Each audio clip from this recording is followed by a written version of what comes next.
Terrible Times. The Eddie Dickens Trilogy, Phillip, Ardagh.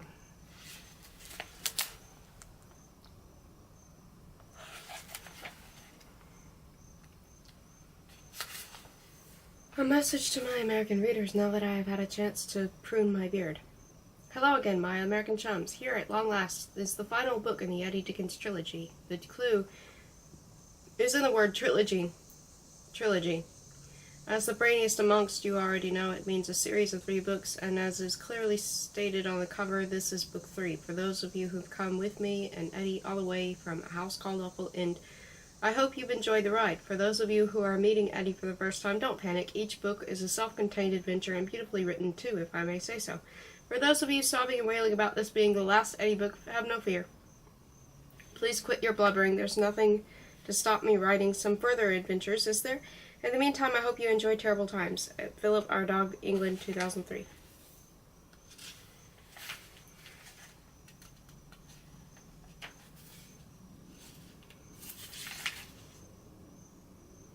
so there are 12 chapters. Terrible Times. Episode 1, Explosive News, in which America is mentioned, but the author gets somewhat sidetracked.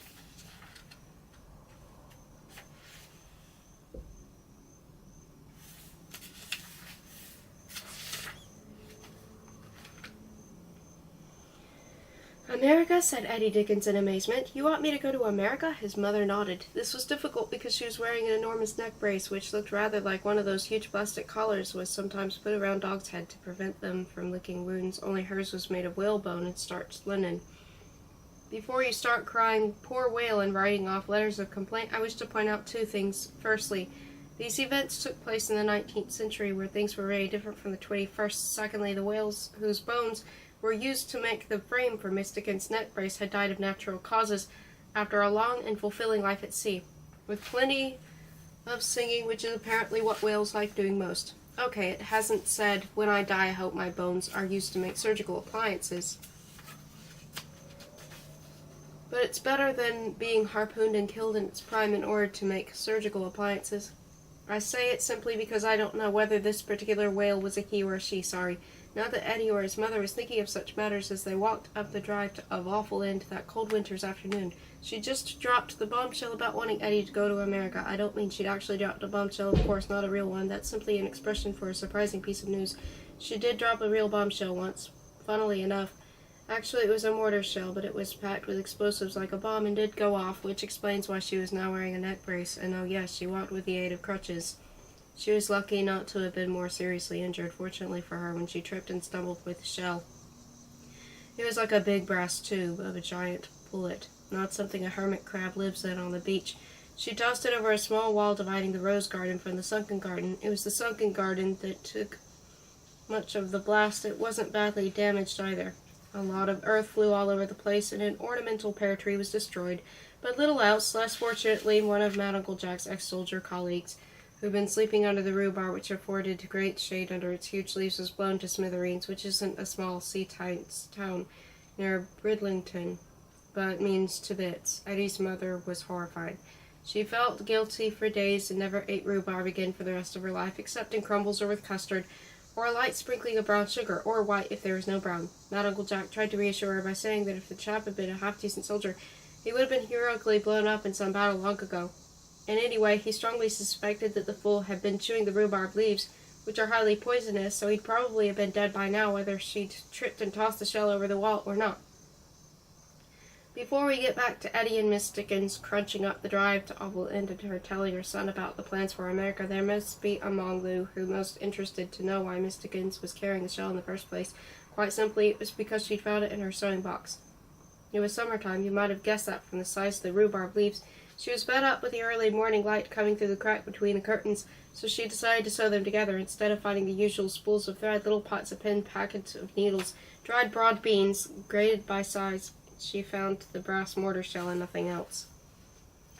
Puzzled, she'd gone in search of her husband, Mr. Dickens, who she knew was painting the garden. Mr. Dickens wasn't painting garden in the sense that John Constable might paint a landscape, or turn a seascape with oil paints onto a canvas. No, Mr. Dickens was going around the garden painting some of the leaves of greener green. As he was getting older, and he wasn't that old, his eyesight wasn't quite what it had been, and some colors, especially browns and greens, seemed duller, which was why he was going around with a pot of bright green paint and a badger bristle paintbrush. Unfortunately, unlike the whale, I have no idea whether this particular badger died of natural causes. I'm very, very sorry. Having found the shell in her otherwise empty sewing box, and knowing her husband was painting the trees, the garden was a logical place for Eddie's mother to go, and that was how she came to drop the shell where she did. Okay, I think that just about covers everything, so let's get back, which is really moving on because it happened later, to Eddie and his mother on crutches walking up the drive to Auckland that cold winter's afternoon. You want me to go to America? Said Eddie in amazement. No, hang on, wait a minute. I thought I just about covered everything in the how she came to drop the mortar shell incident, but there are two glaring omissions, things left out. Firstly, who put the shell in the sewing box? Secondly, what it was Miss Dickens tripped over, causing her to throw the shell in the first place. Both can be easily explained. The shell had been a present to Mad Uncle Jack from a local shopkeeper who didn't like him. He secretly rather hoped that M.U.J. would keep it over the fireplace and the heat would cause it to explode, giving Mad Uncle Jack a headache and with expensive repair bill, at the very least. That would teach him not to squish fruit and vegetables when he had no intention of buying them.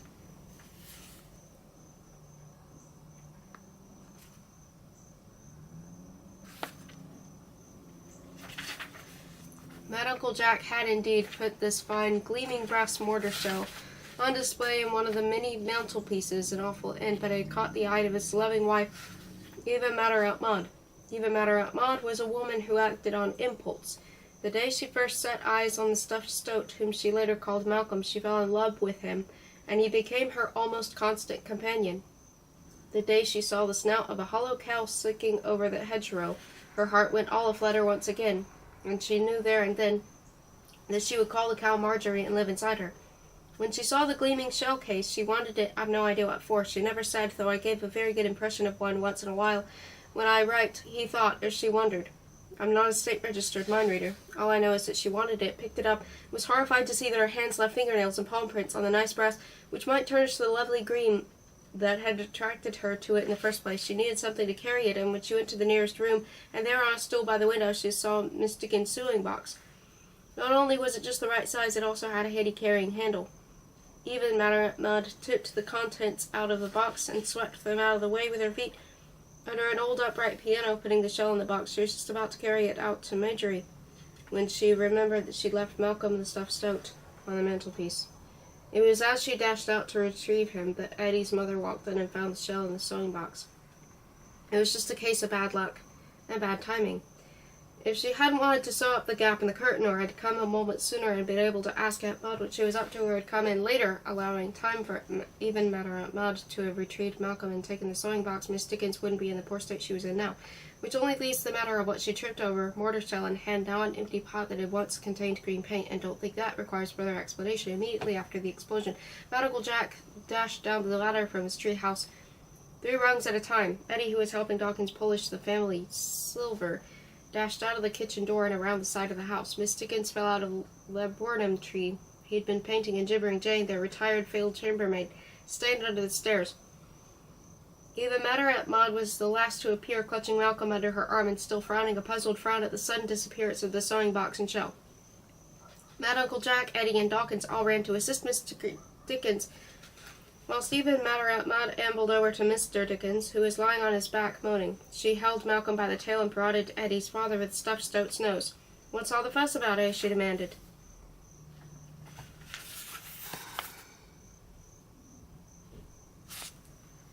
Meanwhile, Eddie's mother just groaned a lot and looked a bit crumpled. Back then, it wasn't simply a matter of picking up a phone and calling an ambulance. Dawkins was sending to town on horseback to find the doctor, and it was a good hour before both men came galloping back. By then, even Matteraunt Maud had made the gruesome discovery of the ex-soldier, death which was never in books. Is never nice, even in books. She told Mad Uncle Jack, who was able to identify which of the men it was. He was still thought of them that way. They did not often do odd jobs around the house by a metal still hot, slightly melted, in a flower bed. On it were the words, "Best of breed." "It was gory," he said quietly. "Poor chap." Dr. Humple took one look at Eddie's mother and assured her that she'd be fine in next to no time. He gave her the neck brace straight from his bag and arranged for crutches to be delivered and had her up and walking in about a matter of days. Eddie's father was less rugby. The fall from the tree had hurt his back, and even as our story starts, that following winter he spent most of the time lying on his back, unable to sit up, let alone walk. "I don't think the author likes me," he once muttered. "I always seem to get injured in these books." Of course, none of the other characters had any idea what he was talking about. It was soon after the accident that Eddie's father had a brilliant idea. He remembered reading somewhere about the famous artist called Michelangelo, who had painted the ceiling of a place called the Sistine Chapel. Mr. Dickens assumed the man would have been called Mike Angel if he'd been English, but in fact, Michelangelo was just the artist's first name. His surname was Buonarroti. Mr. Buonarroti had covered it with pictures of clouds and angels and Adam and Eve and such like, but he'd done it all from a wooden scaffolding built to the height of just below the ceiling, and had painted the whole thing while lying on his back.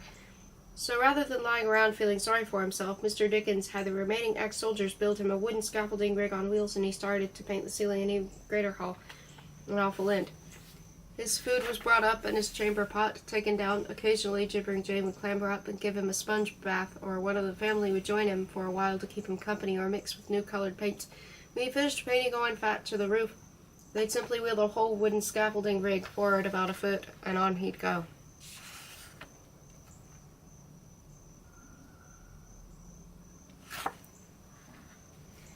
There's a phrase about making triumph out of adversity, which has nothing to do about the saying about making silk purse out of a pig's ear, natural causes or no natural causes. It means making something good out of something bad, and that's exactly what Mr. Dickens would have done, produced a work of art when his bad back prevented him from doing just about anything else, were it not for the fact that he couldn't paint to save his life. Painting leaves on trees a brighter color was where Eddie's talent ended. Eddie's dad's talent ended. If he actually tried to paint something to look like a leaf, it looked as much like an angel as his angels did, which was not much.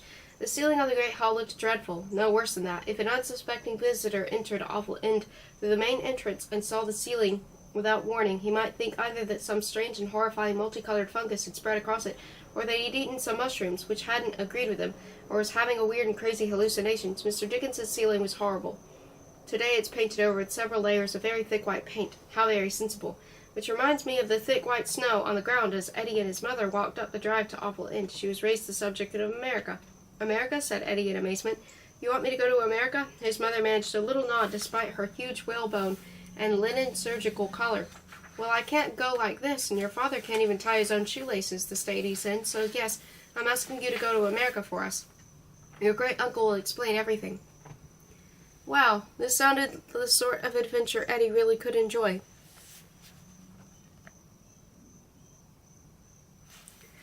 Episode 2, A Painful Surprise, in which Mad Uncle Jack gets it in the end, and even Madder Out Mad has an attack of guilt. Eddie found Mad Uncle Jack in his study, crouching under his large oak desk in the space meant for his knees. "It's very roomy in here," he announced on seeing his grandnephew. "Very roomy indeed, so roomy, in fact, I think I shall make a room of it." Before Eddie knew what was happening, Mad Uncle Jack had leapt to his feet and was brandishing a small ceremonial sword. Eddie remembered Mad Uncle Jack telling him that he'd been given it by some surrendering foreign general long before Eddie had been born. "I shall cut a hole for a window in the back, for the door to the front, and hey presto, a new room just like that." Eddie knew better than to ask Mad Uncle Jack where he proposed to fit his knees the next time he tried to sit down at the desk. "How nice," Eddie said instead. "This is just what I needed to cheer me up," his great-uncle pronounced. "Why do you need cheering up?" asked Eddie. MUJ seemed perfectly cheerful to him. "With a great gory dead, your mother on crutches, and your father up to that wooden contraption of his—" "Need you ask, dear boy?" he said, which was a surprisingly sensible thing for him to say. Eddie was seized the moment of sanity and said what he came in for. "Mother says you want me to go to America," but Mad Uncle Jack was no longer listening. He was crawling back under the desk head first this time, starting to stab the wooden board at the back with a ceremonial sword. He made a high-pitched whine with every thrust. "Aye!" At that very moment, I added the word "very," because I suspect I often use the phrase "at that moment" in Eddie Dickens' book, so I wanted to disguise it a little. Even Madder Out Mad entered the room by opening a window and stepping in and shaking the snow from the elephant's foot umbrella stand she was wearing as a boot in each foot. She took one look at her husband's posterior protruding, that's bottom sticking out to you and me from beneath the desk, and dashed out as fast as her elephant's foot umbrella stands could allow her, across the study to the fireplace. Grabbing a brass toasting fork and from a selection of fireside utensils, she thrust it into MUJ's buttock. It was his left, I believe, though there were to be conflicting accounts later. "Burglar!" she cried.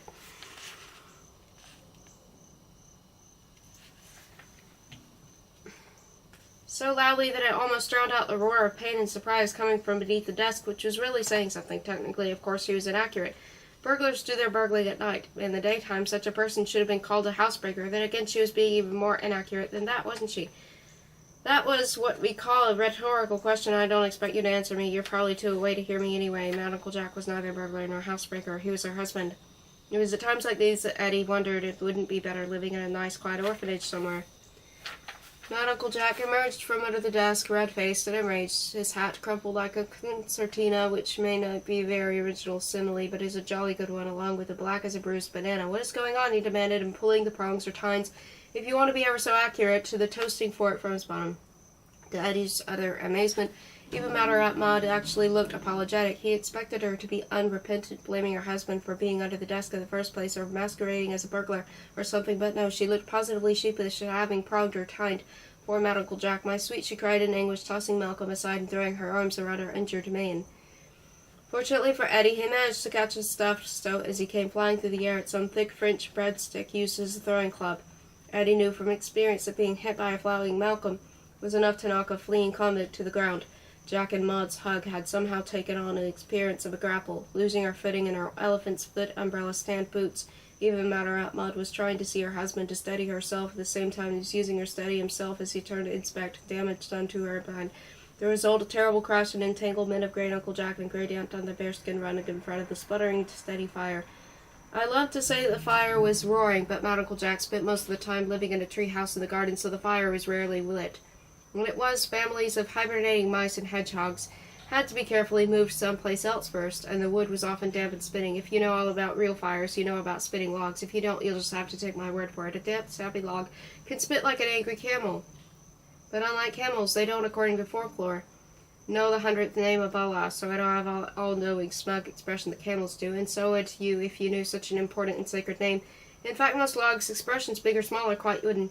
I don't think I forgot about the poor old bear, who ended up as a bearskin rug on the floor. Back in Eddie's day, animal skin rugs were everywhere. Lions, tigers, bears of all shapes and sizes. It was unusual to stand on a rug that hadn't once been running around quite happily in the sunshine. I don't know this particular bear's history, but I'm sorry to say it probably ended up more with a bang than with all his family around his bed in the bear cave, as he ends his day saying, "I've had a good life."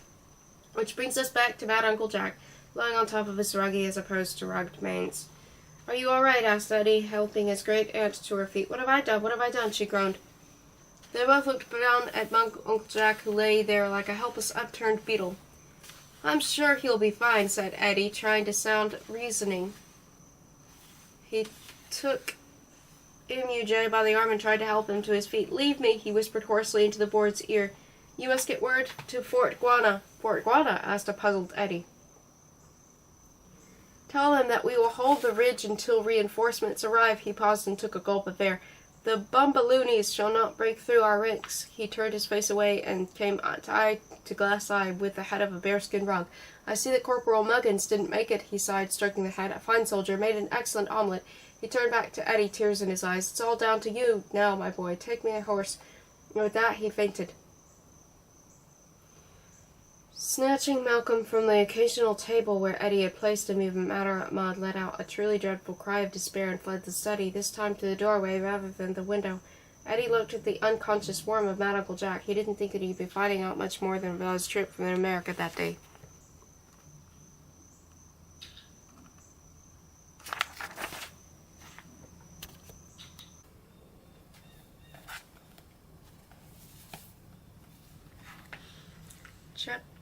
Episode 3.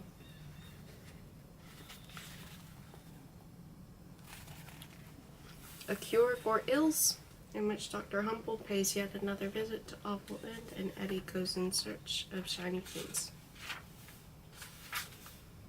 As it turned out, Dr. Humble was more concerned about Mad Aunt Maud's state of health than Mad Uncle Jack's.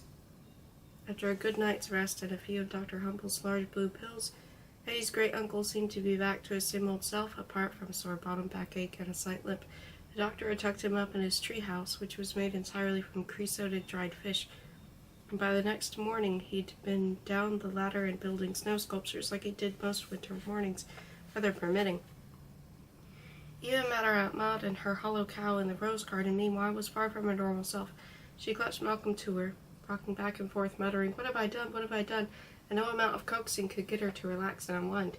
Once Eddie's mother had taken to regularly eating raw onions, and after the habit had passed, even Matt had threaded the remaining vegetables singly like conkers, and hung them at different heights from Marjorie's ceiling. There was nothing she liked more than passing the dark evenings by hitting the suspended onions with Malcolm's nose, singing as she went, as though each onion somehow represented a particular musical note. Eddie tried hitting them and singing now. There was no way he could prise Malcolm from her grasp, so he'd used a wooden spoon. No reaction. Even Maud simply continued to sniffle. Even Dr. Humple's mixture of big blue, small pink, medium-sized yellow pills had no effect. Even Maud was awash with guilt at stabbing and then knocked out her beloved Jack.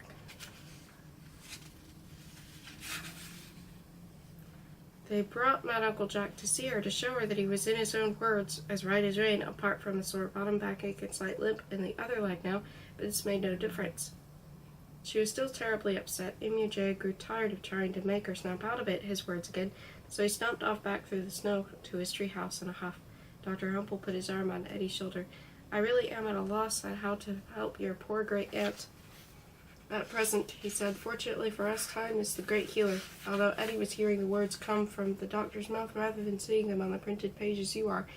He knew that Dr. Humple had just said time with a capital T in the same way that people sometimes say nature with a capital N when they mean nature in an all-important way. From past experience, Eddie knew that Aunt Maud's mood could certainly change in the time it took to blink an eye or scratch an eyebrow, but a mood change didn't necessarily make things better. Suddenly an idea popped into his head. "Shiny things," he said. The doctor stopped what he was doing, which was coiling up his stethoscope and putting in his top hat. That's where doctors used to keep their stethoscopes. Honestly, dear reader, I promise, and stared at Eddie. "What do you mean by shiny things, my boy?" he asked. "Well, you remember when you came in the summer and gave Mother the neck brace and crutches and Father a back-strengthening corset?" "How could I forget?" said Dr. Humple. "They're both still using them, and that was the day poor Gory died beneath the spreading rhubarb leaves." "Exactly," Eddie continued. "The whole thing came about because even Aunt Maud—" He paused and looked down at his great-aunt, whom they'd managed to tuck up in bed, who seemed oblivious or unaware of what was going on around her. "The whole dreadful accident happened because Aunt Maud liked the look of shiny artillery shell. The idea is to make the poor lady feel less guilty about herself, young admin, not more," the doctor reminded him. "No, you don't understand," said Eddie hurriedly. "I was simply about to suggest that we try to distract her with some new shiny object she might like." "Aha," said Dr. Humple, his hat back on his head, the stethoscope safely tucked inside his hat on his head. "That is indeed clever thinking. Shall I go up to the house and see if I can find something really shiny?" Eddie suggested. "An excellent idea," said the doctor. "In the meantime, I shall check her pulse." Eddie slipped out of Marjorie's bottom. She was the carnival float cow they were in, remember, and crunched his way through the snow toward the back of Alpha Land. He was surprised to see gibbering Jane taking down some washing from the line near the kitchen door.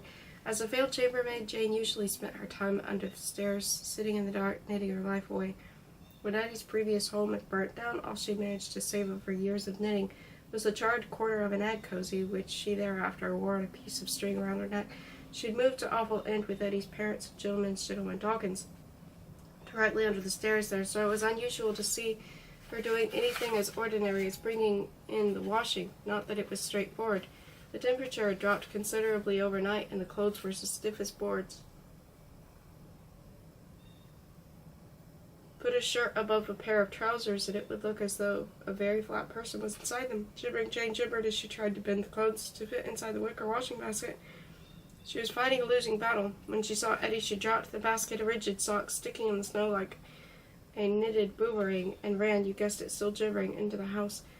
By the time Eddie had entered the warm glow of the kitchen, he could hear the door under the stairs slamming shut.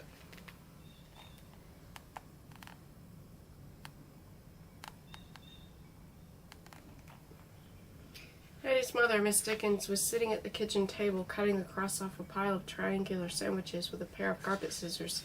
"Hello, Jonathan," she beamed when she saw her son. "Don't ask." "Hello, Mother," said Eddie. "I'm making these for your father's breakfast," she said.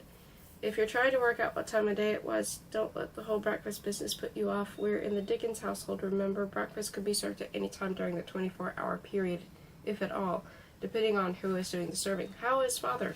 asked Eddie, who hadn't climbed up the scaffolding in the hall for the past 2 days.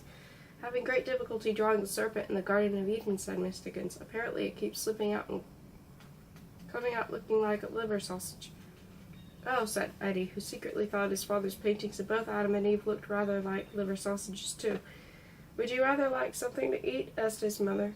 "There are plenty of crusts." She trimmed another sandwich, adding to the crusts to an already impressive pile. "No, thank you," said Eddie. "I'm actually looking for something shiny, something that might distract poor even Matter Aunt Maud from feeling so guilty about stabbing and knocking out Mad Uncle Jack." "Poor Jack," said Miss Dickens, placing the carpet scissors on the table and dabbing her eyes with a corner of a lacy hanky she kept up her sleeve. "We shall all miss him so." "Miss him, but he's alive and well, Mother," Eddie protested. "He was with us inside Marjorie just now, trying to comfort Aunt Maud." "Then whose funeral did I attend the other day?" asked Miss Dickens, a confused look passing across her handsome features. "Funeral? There hadn't been any funerals lately. The last time Eddie could remember seeing a coffin was when he'd ended up in one of the books called Dreadful Acts. Not that he'd realized he was in a book called Dreadful Acts, or called anything else for that matter. Then he remembered the hen. Dawkins kept hens for their eggs, one of which, hen, not egg, Mad Aunt Maud was particularly fond of. Sadly, she had died of old age a few days previously. Maud had insisted that Ethel, the chicken, be buried, and all members of the human family had been required to round the brief surface.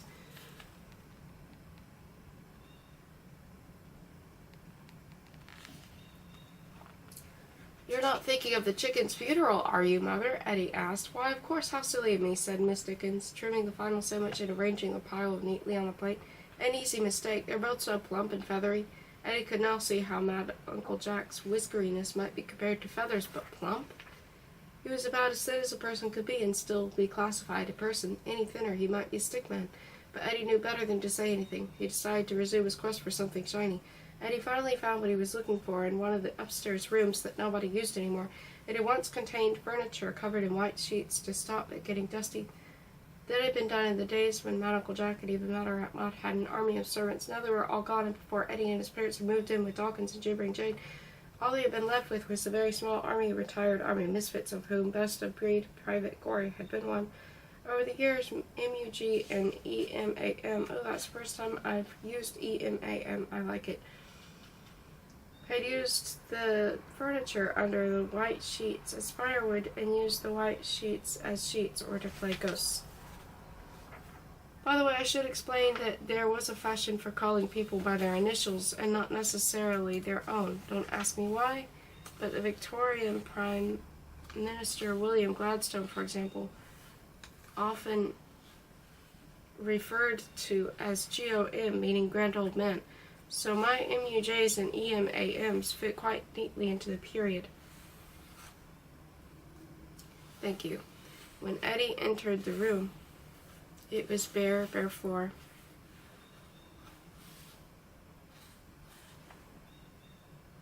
Bare walls, bare ceiling. Well, not quite a bare ceiling, for although there were no carpets or rugs on the floor, no paintings or fixtures on the walls, from the middle of the ceiling hung a huge chandelier, glinting in the weak winter sunlight.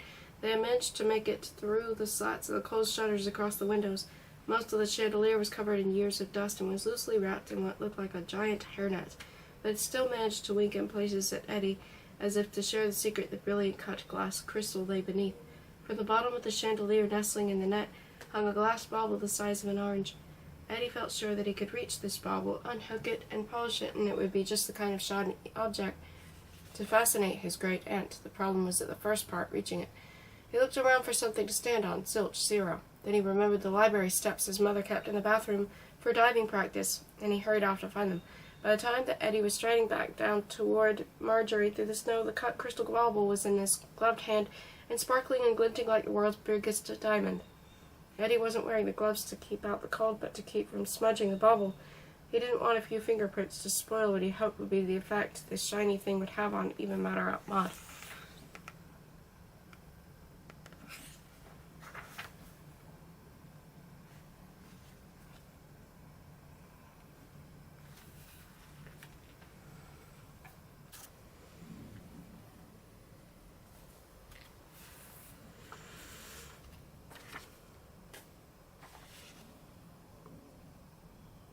Episode 4.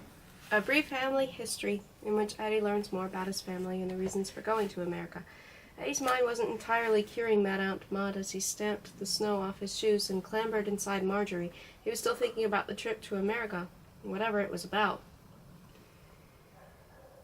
If only his mother and Mad Uncle Jack had had a chance to explain things to him before Mad Uncle Jack or even Mad Aunt Maud had joined the list of casualties.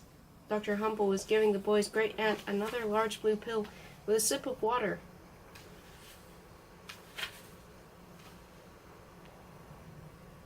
From a glass when Eddie entered. "What are in those pills, Doctor?"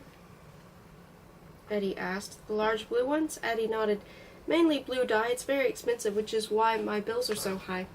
"What's that amazing jewel you have there?" Dr. Humble was eyeing the cut crystal bauble the size of an orange nestling in Eddie's gloved hands. "A shiny thing," said Eddie, passing it to the doctor.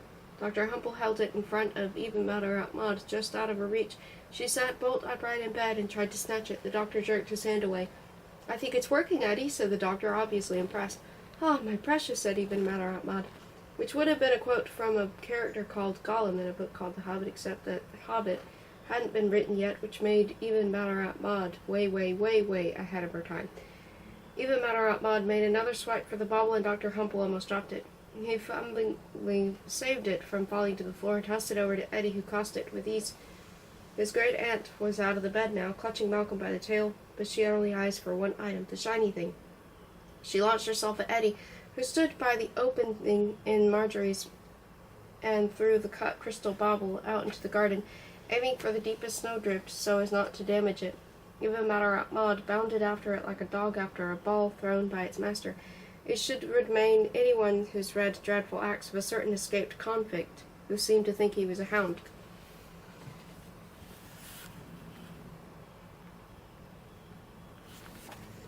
"Well, Master Edmund," said the doctor, "she's up and about again, but now what?"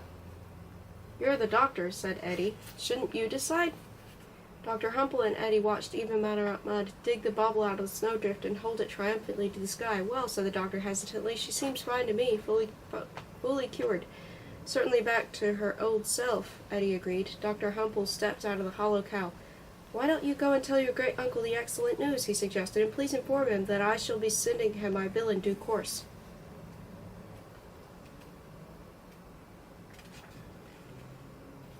Eddie hurried off through the snow to Mad Uncle Jack's treehouse. Once he told him about Mad Aunt Maud's improved condition, he might actually get around to asking his great uncle about the trip to America. Reaching the foot of the treehouse ladder, Eddie called up to him. There was no bell or knocker at ground level, just Mad Uncle Jack's cut-throat razor and a piece of broken mirror, each suspended from hooks in the side of the ladder on bits of hairy garden twine of differing lengths. Mad Uncle Jack shaved here, at the foot of the ladder, each morning, come rain, shine, hailstorm, or snow blizzard. "Uncle Jack," Eddie called. "Uncle Jack." The beakiest of beaky noses appeared through an unglazed window up above. An unglazed window is a window without any glass in it, which means that it's really just another phrase for a hole. The word window actually comes from the Old Norse word vindauga, which means wind eye, useful for keeping an eye on the wind, and Old Norse windows certainly didn't have glass in them either. "Who is it?" Mad Uncle Jack called down. "Eddie." "What's the password?" Mad Uncle Jack shouted. Eddie sighed. He never needed a password to be allowed into the treehouse before, so I know. "I didn't know there was one," he groaned. "Correct," cried Mad Uncle Jack triumphantly. "Come on up, my boy, come on up." A somewhat relieved Eddie shinned up the ladder. People often shin up ladders in books. Have you noticed that? They sometimes shin up drain pipes, too, but you very rarely get people shinning upstairs. Mad Uncle Jack was delighted to see Eddie. "Come in and sit yourself down," he said. "You're probably here to ask me about the American trip, aren't you?" Mad Uncle Jack was sitting on one of the elephant's foot umbrella stands that even Mad Aunt Maud had been using as a boot. "Yes," said Eddie. He sat himself down on a small upturned wooden crate marked mangoes. Behind his great uncle was a bed, and between them a rather wobbly table, and that was about all there was room for in the treehouse. "And also to tell you that even Mad Aunt Maud is back to her old self again." "Oh dear," said Mad Uncle Jack. "I'm very sorry to hear that." Eddie didn't know what to say, so wisely he said nothing. "Well, before I explain what we need you to do in America, I think I should give you a little Dickens family history," he said, his great uncle at last. "Fine," Eddie nodded, hoping beyond hope that Mad Uncle Jack wouldn't get too sidetracked. "Your great uncle George is probably the most famous of the recent Dickenses," M.U.J. began. tilting back on the elephant's foot. He burnt down the Houses of Parliament in 1844, which is why we have the nice new Gothic-y one with the Big Ben and all. You mean your brother George was a kind of Guy Fawkes? Gasped Eddie. What, the gunpowder, treason, and plot chap? I think the difference is that Guy Fawkes planned to burn down the Houses of Parliament and didn't, and brother George didn't plan to burn down the Houses of Parliament, but did? Said Eddie in amazement. So it was an accident? Did he get into trouble? Of course not, said Mad Uncle Jack. Why not? Asked Eddie. He imagined that burning down the Houses of Parliament, by mistake or not, would be a getting into serious trouble offense, because he never told anybody in authority, said M.U.J. That's why.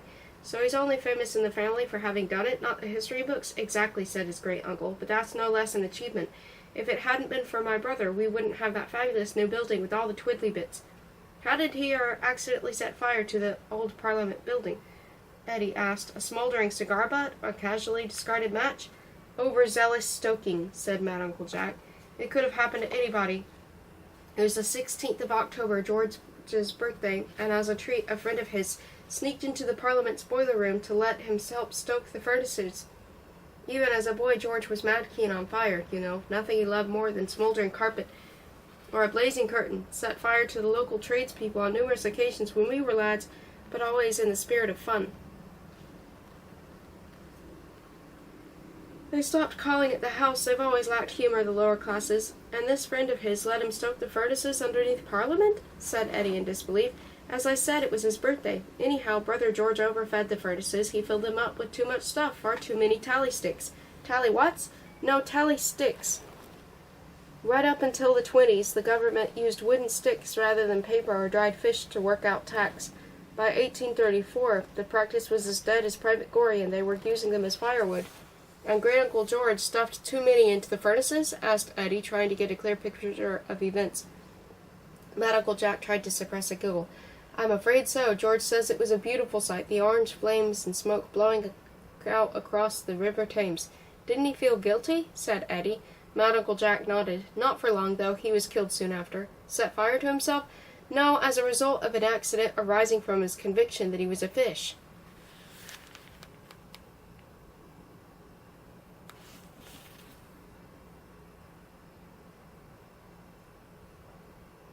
Eddie's great-uncle explained. He took to living in a large tank in a rented space near the Manufacturers Museum, and refusing to come up for air one Thursday, he died. Today the museum is called V&A. Eddie looked around the inside of the treehouse made of dried fish and thought of the rock pool dug into the floor of the study. What was it about the Dickens family and fish? Great-Uncle George had died thinking he was one, and mad Great-Uncle Jack even tried to pay for everything with dried fish. He wondered whether Grandpa Percy had ever had any fishy habits, too. For those of you who might doubt Mad Uncle Jack's claims, and why not? He's not been the most reliable of people throughout Trilogy, has he?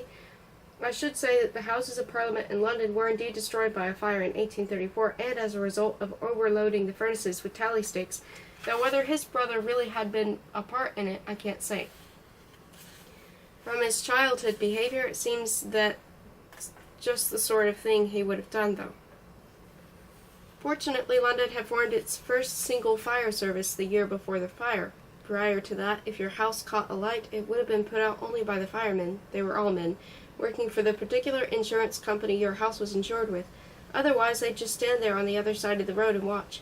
A couple of important bits of old buildings were saved, the Great Hall, which was great, and the Jewel Tower, which was good news too. This was partly thanks to the London Fire Engine Establishment, the Fire Brigade, and partly thanks to a chap called Lord Melbourne, who happened to be Prime Minister at the time, so was good at being bossy and told the firemen what to do. These old bits were incorporated into the new building, which is still there today, or at the very least at the time I'm writing this. I met Chance once, you know, he said.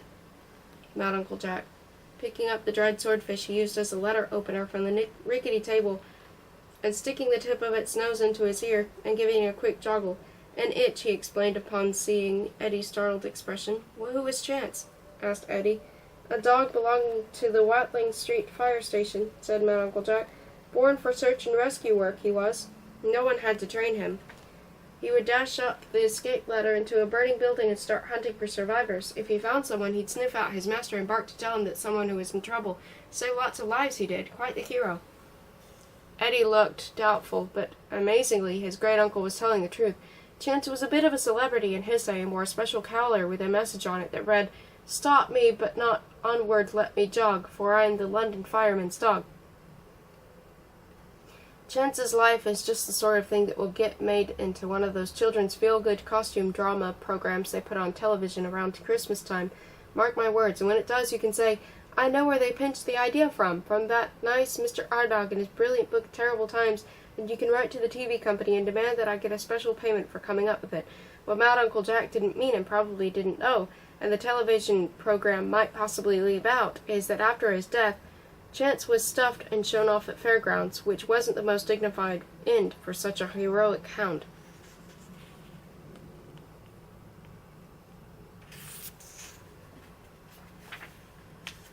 What does your dead brother George have to do with my going to America, Mad Uncle Jack? Eddie asked, trying to steer the topic of conversation back on course. The empty mango crate wasn't the most comfortable seat in the world, and anyhow it was getting cold in the treehouse. My father had 3 sons, Mad Uncle Jack explained. There was my elder brother George, there was me. If there hadn't been, he wouldn't have been my father now, would he? And there was my younger brother Percy, who is your grandfather. Father has a picture of him in his room, Eddie recalled.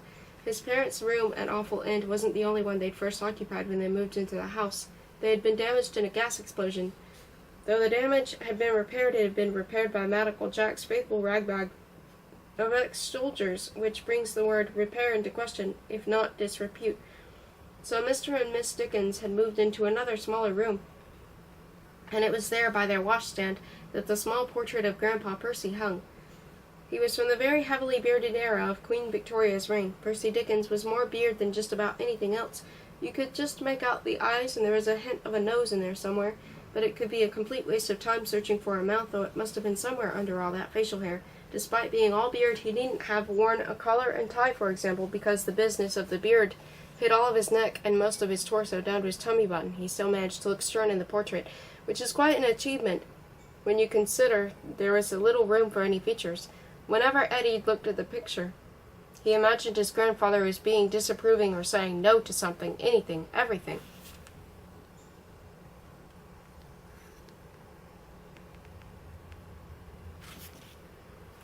"What was he like, Uncle Jack?" asked Eddie. M.U.J. shook his head sadly. "Percy was a very strange boy," he said. "He showed no interest in fish, the army, or any of the games George and I played as children. He always had his nose stuck in a book. I don't mean that he did a great deal of reading. I simply mean that he had his nose stuck in a book, the same book, and stuck between the 2 pages for about 32 years. He even slept that way, which made him prone to snoring. And if he ever got a cold, you can imagine how soggy that book became after all that sneezing and constant nose dripping." "But why did he do that?" asked Eddie, wondering if anyone in the world had normal relatives or whether all families were secretly barmy. "I've absolutely no idea, my boy," said Mount Uncle Jack. "I never thought to ask him." Eddie sighed.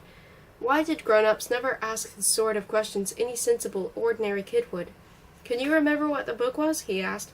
Eddie's great-uncle tilted precariously on the elephant's foot, the back of his head brushing against the creosoted fish wall. "Of course I can," he said indignantly, then fell silent. Why people fall silent rather than go silent is one of those mysteries like why coat hangers multiply if left alone long enough in a wardrobe. You start off with 6, and by the following month you end up with a tangle of about 428. Eddie waited for Mad Uncle Jack to tell him the book's title. "Nothing, what was it?" he asked when he could bear it no longer. "Oh, old Roxby's Compendium of All Knowledge, Volume 3, said Mad Uncle Jack. "Of course I've no idea what it was about because I could never get it off Percy. He was too busy sticking his nose in it." Eddie reflected on that generation of Dickenses. 3 brothers, George the arsonist, Jack the general all-around nutter, and Percy the man with the book on his face.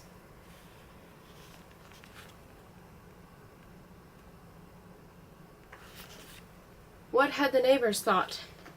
How had they coped in polite society? The truth be told, a lot of upper classes in those days were a bit bunkers, but because they were upper class, they were called eccentric, and everyone thought, "Oh, that's all right then." After another period of silence, Eddie asked, "What does your telling me about your brothers George and Percy have to do with your wanting me to travel to America?" "Good question," said Uncle Jack, picking up the stuffed swordfish for a second time, this time employing it as a back-scratcher. "I don't mean employing it as putting it on a payroll and giving it a regular wage. What would be the point of paying a dead fish?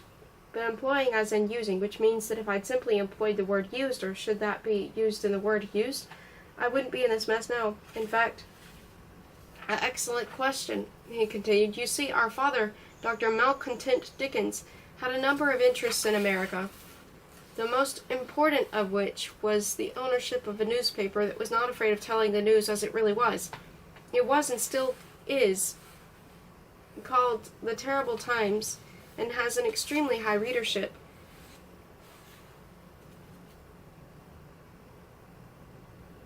I am informed on the eastern seaboard. Eddie had no idea what the eastern seaboard was, so he asked his great-uncle, who had no idea either. Sounds rather like a sideboard to me, only larger, he said. Everything in America is larger. I'm told the mice are the size of rats and the rats the size of dogs. What about the dogs? Eddie asked, wondering how big they might be so as not to be confused with the rats. What about them? Asked my Uncle Jack. Oh, nothing, said Eddie. You were telling me about the terrible times. Was I? I was. It was originally my father's newspaper then. He was killed by the human cannonball. It was passed on to us 3 boys. George never married. So when he died, his share was divided in 2 and passed on to me and young Percy, so we both owned half the paper. Then when your grandpa Percy died, his share went on to your father. So you and father own a daily newspaper in America called The Terrible Times? Eddie said, making a mental note to ask him about the human cannonball another time, because he didn't want to risk getting off the main subject now. Exactly, my Uncle Jack nodded, and his beak-like nose casting an interestingly shaped shadow on the treehouse wall. And you don't just mean a copy of an old newspaper, you mean a company that produces a newspaper every day? Except Sundays, his great-uncle interjected, which in this case is the same as interrupting, except Sundays, which is read by a large number of people on the eastern seaboard. Whatever that might be, said my Uncle Jack. Whatever that might be, Eddie conceded. In America? Spot on, boy, spot on, cried my Uncle Jack. For years, everything's run smoothly, and the editor has been in touch every 6 months with a report as to how the paper's been doing, and a check for the profits to be shared between me and your father. Except that we haven't heard from him of late, and we need someone to go from the family. Your father's bad back means that he can't go. Your mother's on crutches, and, like your great-aunt, is also a woman, which leaves you or me, Edmund. I can't go because I'm completely mad, so that leaves you. We want you to go to America as the representative of the Dickens family to find out what's going on wrong in the offices of the Terrible Times. Eddie actually gasped out loud. What an adventure that would be.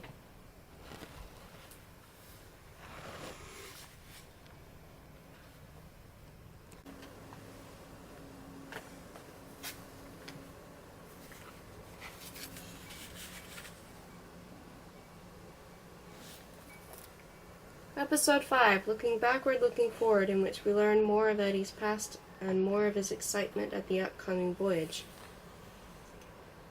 When Eddie was very little, there was a fashion for sending boys to sea to toughen them up, particularly if they'd gone bad. Eddie's parents had sent him to sea, in other words, to work on a ship, not because he was a handful, but by mistake. They had meant to send a trunk containing printed inks to America by ship, and Eddie to a school for extremely young gentlemen, he not being old enough to go to an ordinary school then. As it was, Eddie ended up on a vessel of a trunk that had a second-rate education for a boy, but a first-class education for a trunk. It sat at the back of the class and never said or did anything, which meant that it never did anything wrong, and it didn't need feeding either, which made it very popular with the teachers. That trunk got better marks at the end-term reports than the majority of the boys, so Eddie's parents were blissfully unaware that Eddie wasn't at the school, because it was a boarding school and he wasn't supposed to come for the holidays either. Eddie, meanwhile, grew up amongst the sailors on a cargo ship. It was obvious to the sailors that Eddie wasn't a trunk except for someone called the purser, who said that if Eddie was down on the ship's inventory as a trunk, then that's exactly what he was. But they were out at sea, and there wasn't going back just to put Eddie ashore. So Eddie spent his early years amongst the creaking rigging and was used to sleeping in a hammock, having the salty spray of the sea in his face and living off the toughest beef imaginable, which was packed in salt and stored in barrels. For some reason it was full of maggots or weevils, or maggots and weevils, and they added a bit of variety to the flavor as well as giving extra protein. Eddie never reached America, the intended destination for the now well-educated trunk, but he did learn to love a life on the ocean waves. He spent about 8 years aboard ship in total, and by the end of it could do some pretty impressive knots, could read a compass, had scrubbed the decks more hours than you watched television your whole life so far, and knew the workings of a ship from the tip of the mainmast to the bilges below the waterline. By one of those strange quirks of fate that God or Mother Nature throws up to show that he or she has a great sense of humor, Eddie finally landed back on English soil just as the trunk finished its schooling for extremely young gentlemen, and they both arrived back at home around the same time.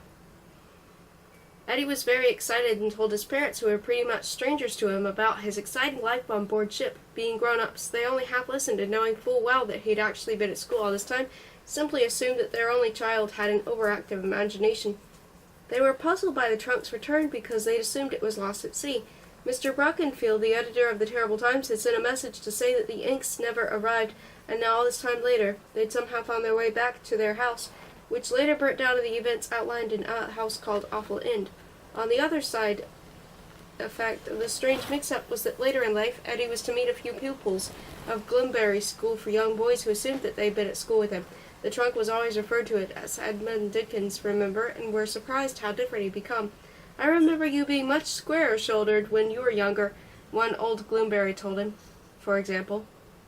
A trip to America now, to try to find out what was going on at Terrible Times offices, meant that Eddie would have a chance to reacquaint himself with life at sea. In those days, with the wind in your favor and no unexpected hitches or cock-ups, it took a clipper as a fast-sailing cargo ship about 2 weeks to sail from England to the shores of North America. Steamships were often slower and more expensive, and once in a while blew up. Eddie was really looking forward to it. He found an old atlas in Awful End's library and pored over it to try to work out the route the ship would be taking. Eddie felt something jab him in the back. He turned to find that it was Malcolm, the stuffed stoat's nose. Even Madder Aunt Maud had tucked him under her arm. She was dressed in her nightclothes, and her slippers were covered in snow, which was melting on the library floor. "What are you doing?" she demanded. "Trying to see what route the ship will take that's carrying me to America," he explained, holding up the huge atlas with enthusiasm. "You're being carried to America?" asked even Madder Aunt Maud. "Not by a person," Eddie explained, "by ship." "We're on board ship?" asked even Madder Aunt Maud, looking a little confused. "No," said Eddie, "but I will be soon." "Then why lie to me?" his great aunt demanded. "I suppose you think it's clever to try and muddle an old lady?" "I'm sorry if I didn't make myself clear," said Eddie. "I didn't mean to." Even Madder Aunt Maud raised Malcolm in the air by his tail. The meaning was obvious. It meant, "Silence, young man, or I might hit you over the head with this here stuffed stoat." "I don't like tricks," she said. "I haven't forgotten the time you dressed as a tree and jumped out at me." Eddie had certainly forgotten it, or to be more accurate, had no recollection of this event, and rather suspected that if it had really happened, it had nothing to do with him. "I don't think I've ever dressed as a tree, even Madder Aunt Maud," he protested. "Exactly," cried his great aunt, her voice like someone drilling through a wall. You don't think. Well, perhaps if you did think before you went and covered yourself in bark and leaves and jumped out at a poor little lady, then you wouldn't have done it." She turned on her heels. "Come on, Malcolm," she said, and left the library. Eddie knew better than to try and protest his innocence any further, and went back to studying the atlas. After a while he had the feeling that he was being watched, and looked around to see who, if anyone, was there. Framed in the doorway stood a complete stranger, a woman dressed in the finest of clothes. "Master Dickens?" she inquired. "If you were that posh you didn't ask, you made inquiries." "Yes," he said politely. "My name is Bustle, Lady Constance Bustle," she said. "Your father has asked me to act as your companion upon the upcoming voyage."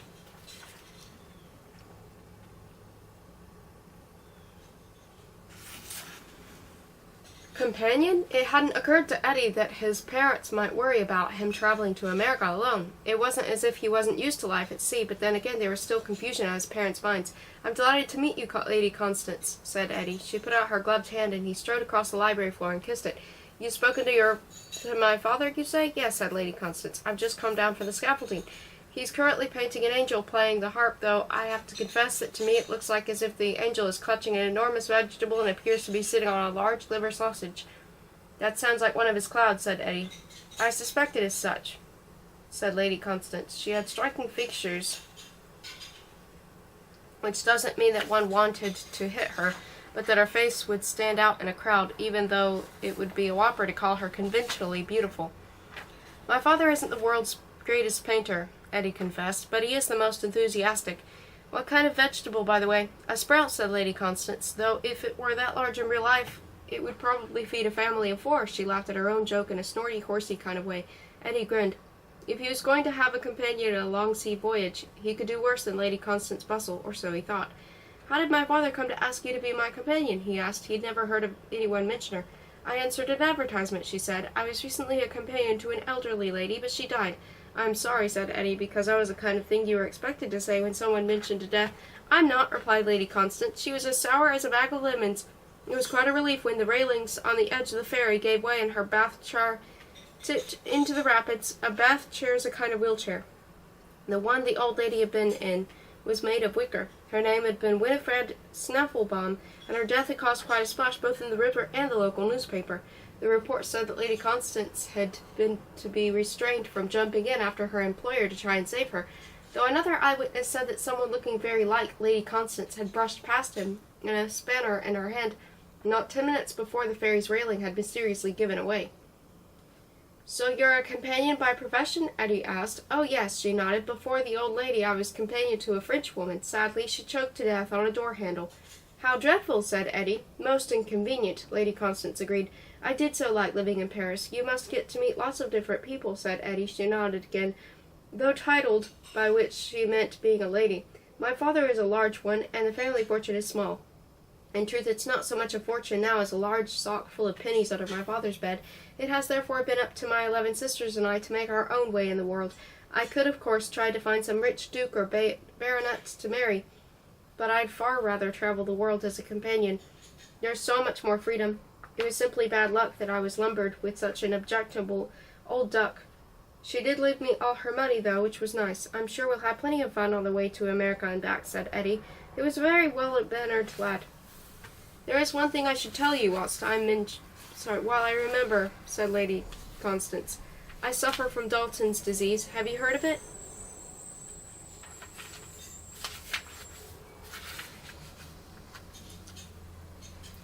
Eddie had. Dalton is probably famous for 3 things. Firstly, his atomic theory of 1808. In it, he claimed that if you kept cutting up something smaller and smaller and smaller, you'd eventually come to something so small that it couldn't be cut up anymore, and he called these smallest of small things atoms. Actually, he was wrong, because atoms can be cut up into subatomic particles. These can probably be broken up to sub-subatomic particles. Still awake? Excellent, but Dalton's atomic theory was almost right in a way ahead of its time. It changed the way that everyone who thought about such things, except for a small man in Alfriston, East Sussex, who stuck a finger in each ear and hummed loudly, stopping only occasionally to shout, "I'm not listening." The second thing Dalton is famous for is for keeping records of the local weather for just about every day of his adult life. Don't ask me why he did it, he just did. If he wanted to find out if it had been raining in his back garden on Wednesday 25 years previously, he could just look it up. Thirdly, Dalton studied the problem he had with his vision. He was what we now call colorblind, and he did much to spread awareness of the condition. He even donated his eyeballs to science for study after he died, of course, and that's why in Eddie's day colorblindness was called Dalton's disease. See, you pick up a book because of a funny picture on the cover and end up learning about some strange bloke who died in 1844. Isn't life just full of surprises?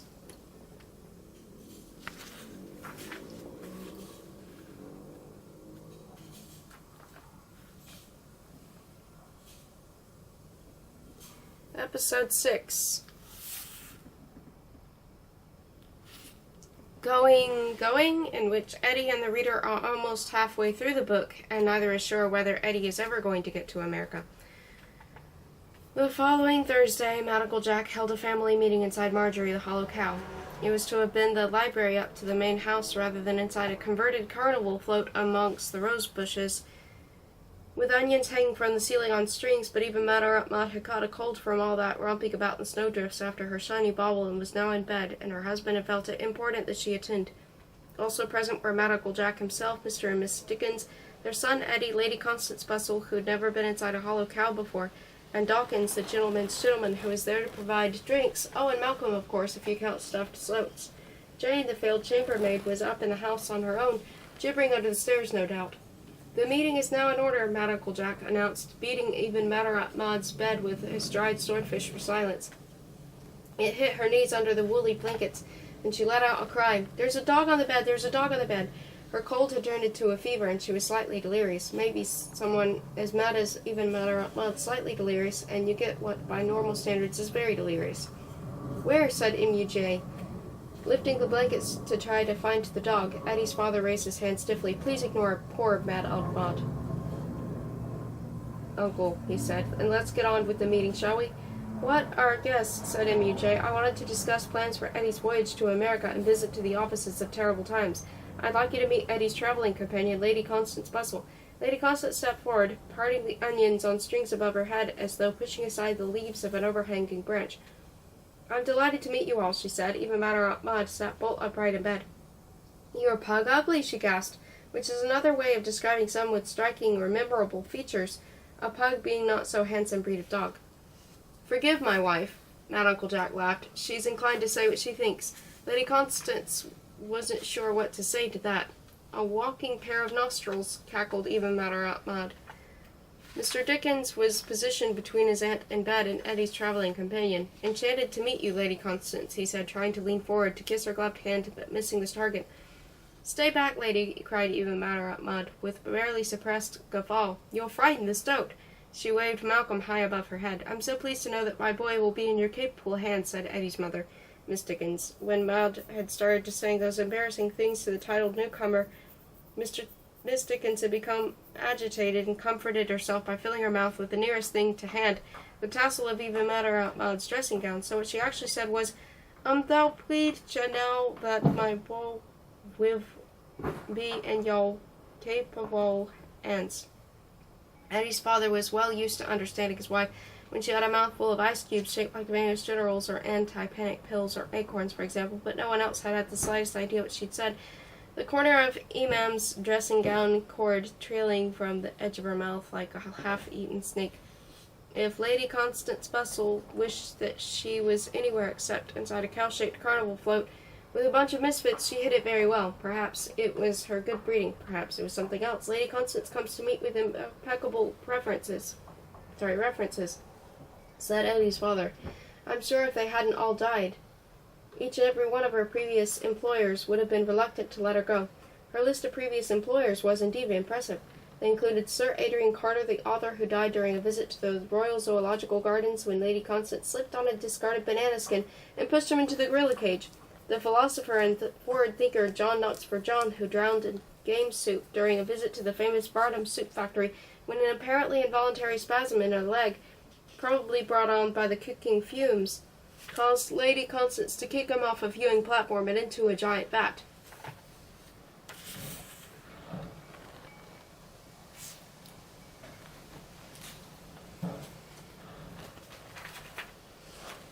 The Duchess of Underbridge, who fell to her death in her own home, unaware that Lady Constance had had the stairs removed that night for cleaning. The list was a long one. As well as being well-known or wealthy people, they all had something else in common. According to the letters and wills presented by the distraught Lady Constance after their untimely deaths, they all left their money, often small fortunes, sometimes not so small, to their devoted companion, Lady Constance. Oh yes, and there was one other thing they all had in common, judging from these letters and wills, surprisingly similar handwriting. I feel sure that Eddie is in safe hands, said Mad Uncle Jack. Pug ugly hands, cried even Madame Aunt Maud from her bed. So somebody fetch the doctor, suggested Lady Constance. Should somebody fetch a bag for your head, suggested even Madame Aunt Maud, which would be considered rude even by today's standards, but in Eddie's day, such a comment would have been considered outrageous. I really must apologize for my husband's aunt's behavior, said Miss Dickens. She's not a well woman, if only life were that simple, because of course what she actually said was, "Well, very much apologize for my husband's aunt's behavior. She's not a well woman." On the word woman or woman, the tassel of even Madame Aunt Maud's dressing gown shot out of Eddie's mother's mouth and hit Lady Constance slap bang, full square in her striking or pugly face. Her ladyship snarled like a cornered cat, and hit Miss Dickens across her face with her muffler. Those of you wondering why Lady Constance was holding a car component designed to keep exhaust pipes from being too noisy have got the wrong end of the stick. It wasn't that kind of muffler, which some folk call silencers. Let me turn the stick around the other way, so that you can hold the right end. The kind of muffler Eddie's mother was hit with a piece of fur sewn into an open-ended cylinder, in which well-to-do ladies stuck a hand into either end to keep them warm. This meant that Miss Dickens wasn't actually hurt by Lady Constance's attack, but was deeply shocked by it. She'd been apologizing to her for her husband's aunt's rudeness, and the spitting out of the dressing gown tassel had obviously been an accident. And what did she get by way of thanks? A literal as well as metaphorical slap in the face with a muffler. Matters were made worse by the fact that in the dim light of Marjorie's insides, even Madame Aunt Maud mistook Lady Constance Bustle's furry muffler for her own beloved stoat Malcolm. "How dare you treat my Malcolm in that way?" she protested, grabbing the nearest thing, which happened to be the real Malcolm, resting by her pillow. and using him to lash out of the next nearest thing, which I should say who happened to be poor old Mad Uncle Jack. The victim of yet another attack from his wife, M.U.J. fell to the floor of the cow with a terrible yell. Lady Constance, meanwhile, was apologizing to Miss Dickens. "Do forgive my hitting you in the face," she said. "It was a reflex action by my right arm as a direct result of having been hit on the nose by the regurgitated dressing-gown cord. Hitting my nose is like pressing a button. My arm swipes out like a lever. I'm only glad that it was my muffler that hit you and not my fist," she said, the last word as though she had experience of just what damage her fist could do. "We quite understand," said Mr. Dickens hurriedly. "I'm only sorry that my wife spat at you first." Eddie, who was helping his poor winded great-uncle to his feet, studied Lady Constance with interest. He was beginning to suspect there was much more to her than met the eye. "I can't actually tell you what part of Mad Uncle Jack got hit by, Malcolm. It's far too rude, but to suffice it to say that it hurt a great deal for a while, but he soon recovered and there was no real harm done. It did, however, put an end to the meeting, so it was agreed that Lady Constance should stay the night at Awful End, and that they discussed the trip the following morning.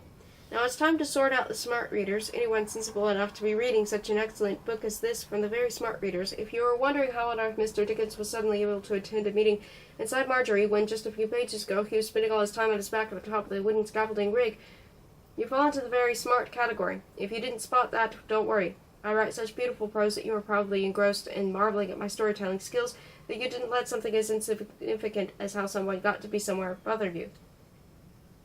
Well, it's no big mystery, so let me explain.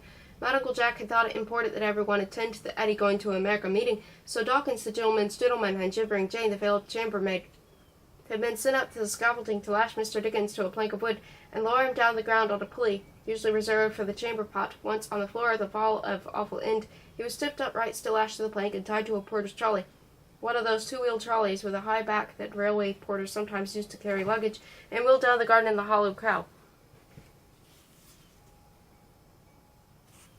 Even this was harder than it sounded. Dawkins did the wheeling, whilst Gibbering Jane ran ahead, gibbering with a coal shovel, clearing a path through the snow. It had been lashed to a plank in a porter's trolley, parked in the upright but rigid position inside the cow, so that Mr. Dickens conducted himself at the meeting as I just outlined. If you think this is ridiculous, I should remind you that near the end of the 20th century there was a film, movie, flick, motion picture called The Silence of the Lambs, based on a book with the same name written by Thomas Harris. In the film, which I have seen, and possibly the book, which I haven't read, the baddie, played by a very well-respected Welsh-born actor, is at one stage wheeled around on a porter's trolley. Eddie's wearing a silly mask, and everyone took that very seriously, so you can understand why, in the oh-so-polite 19th century, Lady Constance Bustle was far too polite to giggle or ask what was going on, and the others probably just accepted it as perfectly normal.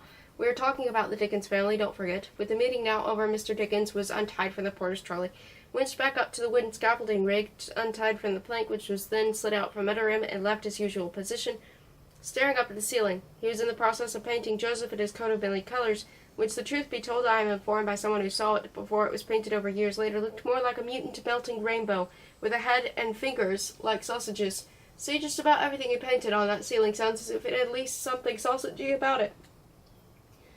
Mad Uncle Jack retired to his treehouse, still winded. Even Mother Aunt Maud drifted off to sleep in Marjorie, dreaming about a pair of that giant nostrils, and Eddie and his mother had supper at the kitchen table. "I made the soup myself," said his mother. "What is it?" asked Eddie, studying the contents of his bowl. It looked very clear except for the odd tiny leaf and what might possibly have been a dead fly. "I used ingredients I found in the garden," she said proudly. "I thought the ground was too hard to dig up vegetables," said Eddie. "Frozen solid." He tasted the soup. It was like drinking hot water.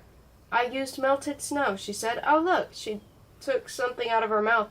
"Here's one of Private Gory's brass buttons." She put it on the edge of her plate, like a prunestone. Eddie let out one of his silent sighs. He wished he was in America already.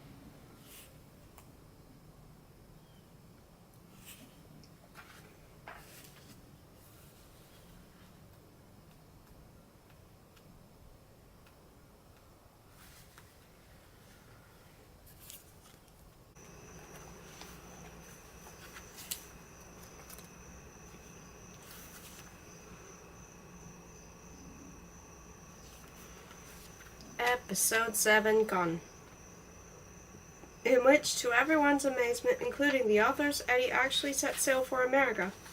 In Eddie's mind, he had imagined saying goodbye to his mother on a quayside, and then striding up a gangplank to a ship, When the time came, and amazingly it did come, only Nautical Jack accompanied him and Lady Constance on his farewell trip, and the ship was anchored at the mouth of an estuary in deeper water. The only way to reach the ship was by rowboat, and climbing up a rope ladder.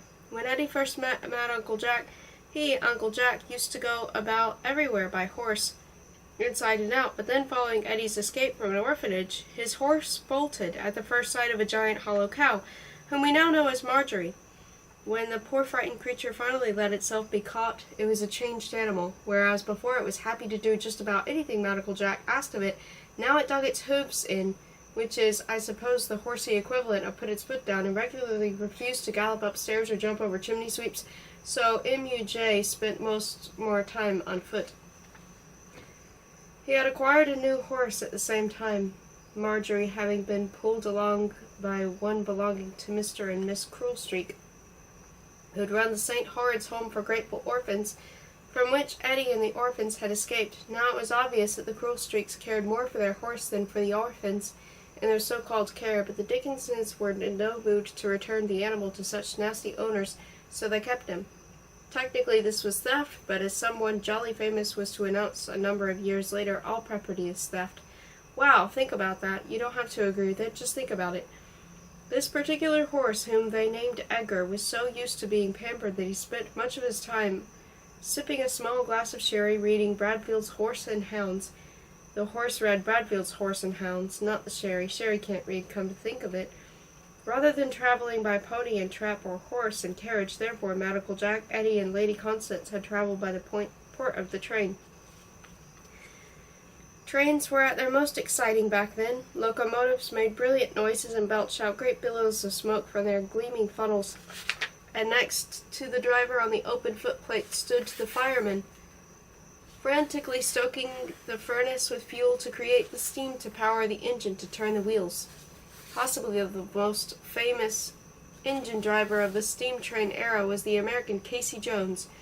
There are songs about him. A railway station-based chain of burger outlets was named after him, and there was even a long-running TV series about him and his heroic deeds, which is a bit strange when you realize that in real life he crashed his train, the old 638, and was killed in a terrible accident that was, according to the official investigation at the time, certainly his fault as a consequence of not having properly responded to flag signals. Weird, huh? But I digress. Back to Eddie's train. As well as first and second class carriages, there were third class ones too, which were usually jam-packed full of slightly grubby people carrying bulging sacks or live chickens. They may not have started out the journey grubby, but jam-packed with all those other people. They always ended it that way. Some third class passengers also ended up with chickens they hadn't set off with. Such people are technically known as thieves. M.U.J., Eddie, and Lady Constance were in first class carriages, which were very different. In the first-class dining car, pink flamingos stood on one leg, and each ornamental pond with the plush velvet seats neatly arranged around it in semicircles. The windows in first class had shutters, blinds, and curtains, whereas in third class they relied on the grime to keep out the light when traveling at night, and all the fixtures and fittings were either made of gleaming metal or highly polished wood. In fact, the insides of the first-class carriage or dining car were probably a lot nicer than most people's homes. Eddie's traveling trunk was far too big to fit in the train carriage, let alone put on a rack, so it had to be loaded into the guard's van. Eddie, however, was not so lucky. Nautical Jack insisted that he spend much of the journey lying in one of the luggage racks above the seats. "It's to get you used to life at sea, my boy," he explained. "They don't have beds on board ship, you know. They have hummocks." "Hammocks," Eddie corrected him. "Hummocks are very small hills." He tried to tell Nautical Jack that he'd had plenty of experience on life of the ocean waves, and couldn't he please sit in a seat like everyone else, but failed.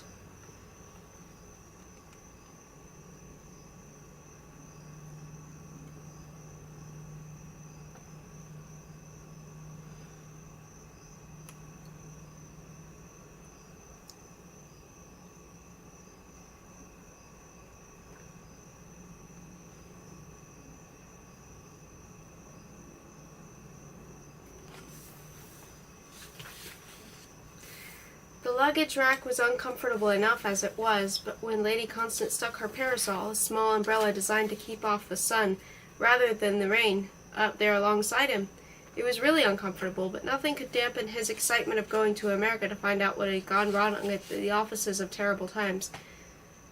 When they finally reached the port and Nautical Jack lifted Eddie off the luggage rack, the poor boy had mesh marks all over his clothes and bare arms. "It suits you," whispered Lady Constance. Eddie grinned. "Oh, foolish, foolish child.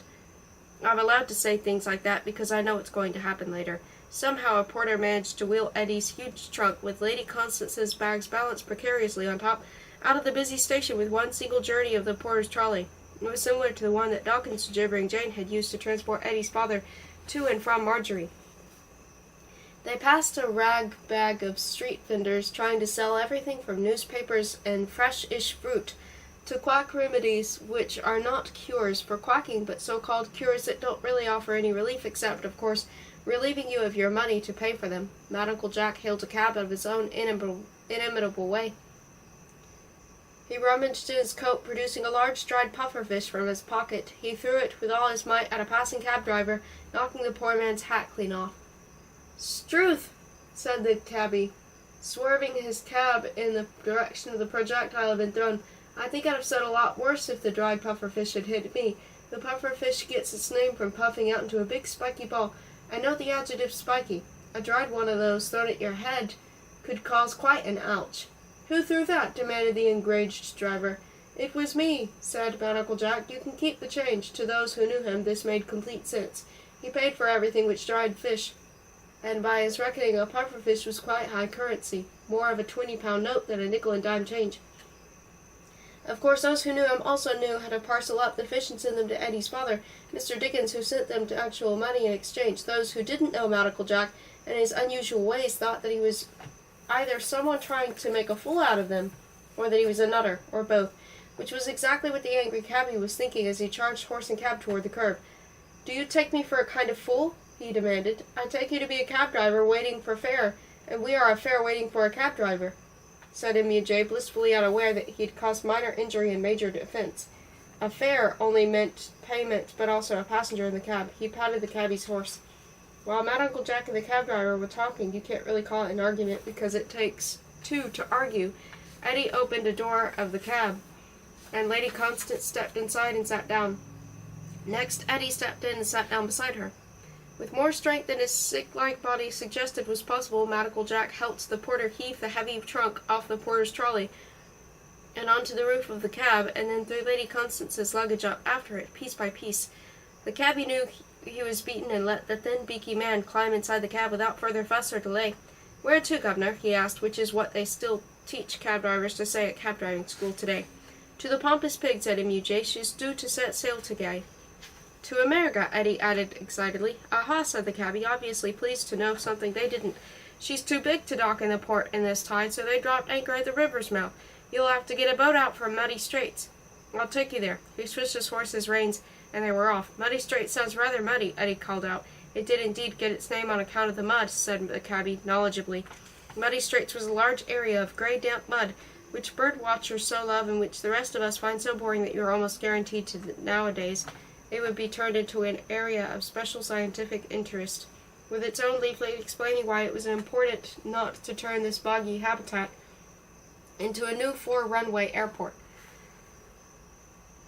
The snow had long since melted, so the mud was there in all its glory for all to see. "It's a shame this mud can't be put to some good use," said Nautical Jack when he stepped out of the cab and took in his surroundings. "Put it in a brightly colored fancy package with a pretty bow on top, and I'm sure it would appeal to ladies." "But what would they use it for?" asked Eddie, who had paid the driver with real money. He'd been given some for the voyage, before the whole payment with fish approach could rear its ugly head and upset the poor man again. The luggage was then heaved to the ground. "What do ladies do with half the things they own? China ornaments, trinkets, mementos? They leave them cluttering up the place, that's what they do. Little packets of mud wouldn't even be different. They don't have to be for anything." "The skin," said Lady Constance, dusting the top of the trunk with her handkerchief, removed her sleeve before sitting down upon it and rearranging her dress. "I beg your pardon," said Eddie. "The skin," said Lady Constance. "Some types of mud are said to be particularly good for the skin. Ladies have been known to wear mud marks upon their faces. There are even some in society who believe a mud bath to be most revivifying." Eddie hadn't the foggiest what revivifying meant, but he didn't much like the idea of having a bath in mud, well, certainly not in mud around Muddy Straits. It looked gloopy and smelly with tufts of marshy weeds, sprouting out in places, reminding him of the nostril hairs even Mother Aunt Maud had trimmed from the nose of her stuffed stoat. I cannot imagine my beloved with this pronounced as though spelled beloved, as in the name Ed, short for Eddie, short for Edmund, wearing a mud pack upon her face, said Mad Uncle Jack, in obvious amazement. Eddie could imagine quite the opposite. If anyone was mad enough to smear mud all over her face, then even Mother Aunt Maud was the one. Poor Miss Riversedge, which is spelled like River's Edge, but pronounced Riversedge, suffocated whilst wearing a homemade mud pack I prepared, said Lady Constance. One of your employers? Asked Eddie. Lady Constance nodded, wiping a non-existent tear from her eye. I'm afraid so. The cabby, meanwhile, had raised his hat and left them at the water's edge. It was only when he'd clattered off with his cab that it occurred to M.U.J. that he'd need a ride back to the railway station once he'd set off his great-nephew and the boy's travelling companion on the Pompous Pig. Now what? Asked Eddie. Are we supposed to swim out to the boat? Ship, said Lady Constance. I beg your pardon? Said Eddie. It's a ship, not a boat, said Lady Constance. What's the difference? Asked Eddie.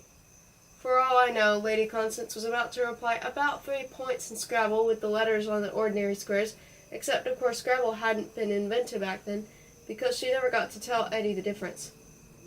They were interrupted by a loud whistle. Look, said Mad Uncle Jack, pointed excitedly at a sparrow passing them overhead. An albatross. He never was good at identifying wildlife, and once mistook a badger for a lance corporal in his regiment. I recognize that cry anywhere. That was a whistle, said Eddie. Coming from that rowboat, said Lady Constance, pointing at the little boat heading for them. The oarsman reached the shallows and jumped out into the water, his feet protected by a pair of high leather boots. He dragged the boat behind him. Lady Constance Bustle and Master Edmund Dickens? He asked in that ooh-ah accent that sailors always seem to have in the pirate stories. Yes, said Eddie excitedly. Indeed, Lady Constance nodded. I'm jolly, said the sailor. I'm somewhat cheerful myself, said Eddie's great-uncle, despite most of my family being ill or injured. You misunderstand, sir, said the sailor. My name is Jolly. Aha, Mad Uncle Jack nodded. You're my name be Jolly. Aha, Mad Uncle Jack nodded. You're Mr. B. Jolly. What does the B stand for, Brian? No, sir, you see. Benjamin? No, Benedict? Bernard? Balthazar? Bill? No, if you were Bill, your initial would be W and not B because your first name would be William. Roger, shouted the sailor in desperation. I beg your pardon, said Mad Uncle Jack. My name, sir, my name be Roger, but me shipmates call me Jolly. I see, said Eddie with glee, because the skull and crossbones flag is called the Jolly Roger. That be right, young gentleman, said the sailor with a toothless grin. I do hope the Pompous Pig isn't a pirate vessel, said Lady Constance. I wouldn't let Captain Scrimshank hear you speak like that, my lady, said Jolly. He prides himself on being one of Her Majesty's most loyal subjects. He carries a picture of her with him everywhere. I, on the other hand, said Mad Uncle Jack, carry portraits of my own family with me everywhere. He opened his long checked coat to reveal a series of small oil paintings somehow fixed to the lining. The tail of the dried swordfish he used as an ear cleaner, back scratcher, sticking from an inner pocket. Eddie had first laid eyes on these pictures when his great-uncle had nailed them up on a visit to his house, since destroyed by the fire. Jolly eyed the oil paintings. He eyed the trail of the dried fish. He eyed Mad Uncle Jack. I think we'd better be getting to the Pompous Pig, he said. Then he eyed the large trunk. That'll leave us low in the water. Soon they and their luggage were in the rowboat. The goodbyes were brief, and in next to no time Mad Uncle Jack was just a small dot in the distance. Soon Eddie was stepping off the boat and climbing up the rope ladder after Lady Constance to find himself on the deck of the ship which was indeed to carry them to foreign shores.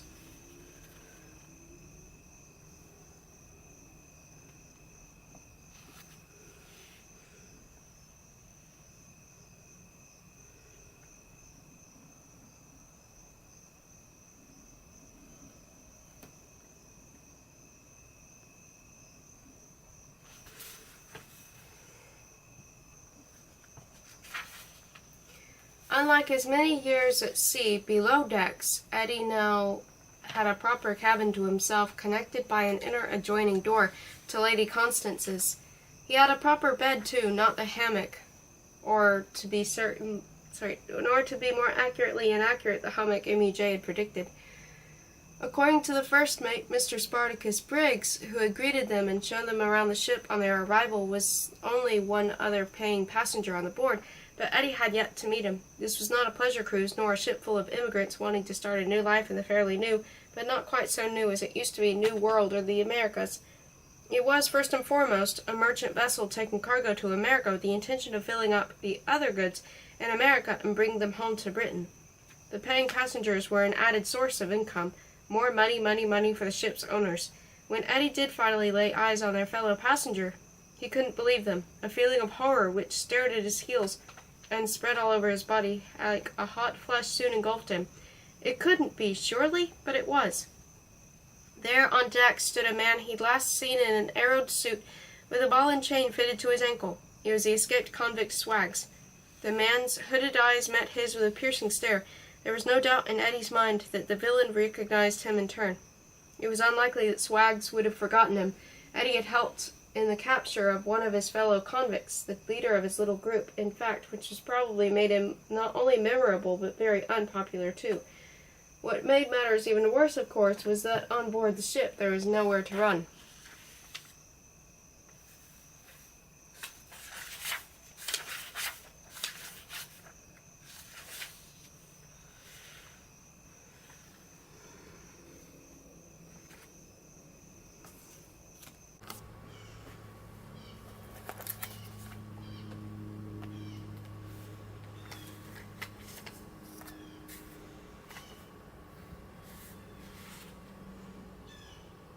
Episode 8, Discoveries, in which Eddie may be at sea, but we seem to spend most of the time amongst familiar faces on dry land. How even Matter Maud came to be in Eddie's large sea trunk, no one knows to this day. It became a regular topic of conversation in the Dickens family, and many theories have been put forward over the years, even from the Dickenses, who weren't even born at the time, but the truth went even with Matter Maud to her grave, buried inside Marjorie in her beloved rose garden not long after her 126th birthday, which is nearly a quarter of a century after Eddie, Lady Constance, and Maud in the trunk set sail for America.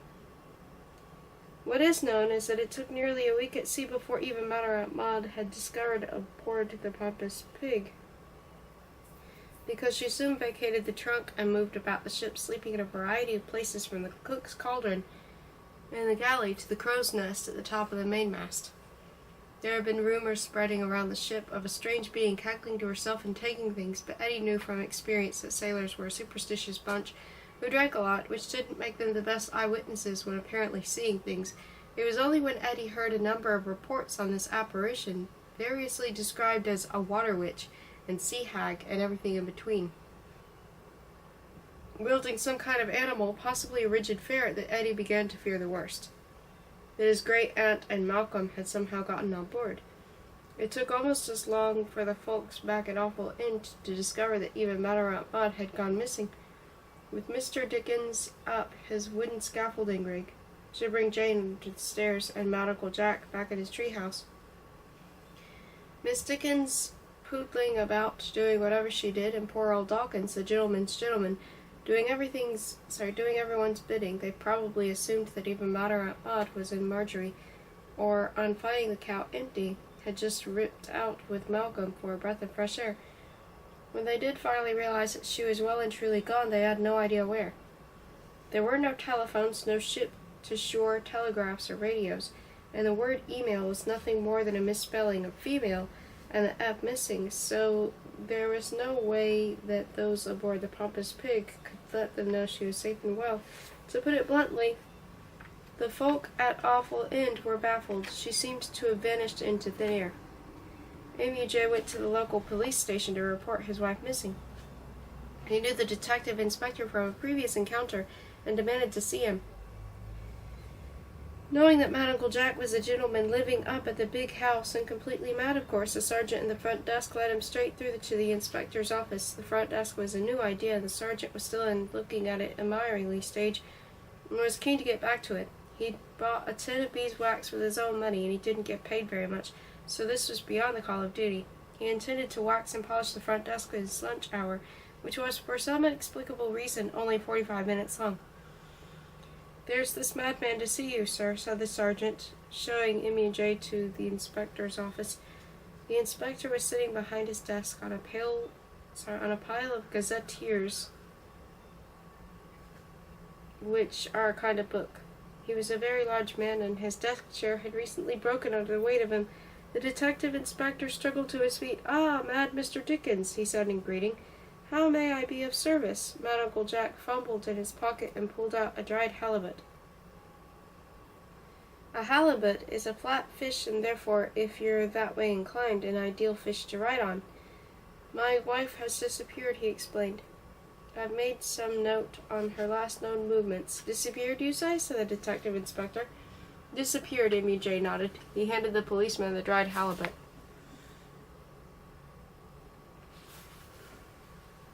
The inspector could not read, so did not know J.'s scribbles were writing. He simply assumed that the dried fish had some strange markings and was being proffered as a snack, in much the same way that you or I might offer someone a crisp or potato chip. So he tried to take a bite out of it. He nearly broke his teeth. "What are you doing?" demanded Mad Uncle Jack, wanting to know why the detective was eating his carefully written notes. "What are you doing?" demanded the inspector, wanting to know why on earth he had been handed an uneatable snack. And no, the word shouldn't be inedible. If something's inedible, it means you can physically eat it, but it's so horrible that no one in their right mind would want to. If something's uneatable, you physically can't eat it, such as a chunk of rock or one of Mad Uncle Jack's dried fish. "I want you to read my notes," Mad Uncle Jack protested. He had been around to every member of the household, asking them where they'd last actually seen even Mad or Aunt Maud, and had carefully written down their responses. Now he could see that there were teeth marks in his notes, and the detective's saliva had smudged some of the replies, and he'd been very proud of his initial investigations. The inspector was equally angry. "I may not be able to read," he said, "but I know the difference between a piece of paper and a dried fish, and I don't take kindly to you trying to make a fool out of me." "Can't read?" spluttered Mad Uncle Jack. "Who ever heard of a police inspector who can't read?" "Me, for one, sir," said the sergeant from the desk. We'd come back into the office to ask to borrow a cloth for the polishing. The detective inspector here can't read, and he's the best detective inspector for miles around. "Thank you, Sergeant," said the inspector, returning to his seat of books and sitting back down behind his desk.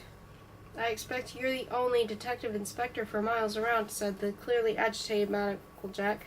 "Not true," said the inspector, and was about to pull out a map marked with the country's police stations when he thought better of it. He placed the dried halibut on the desk and folded his arms across his stomach.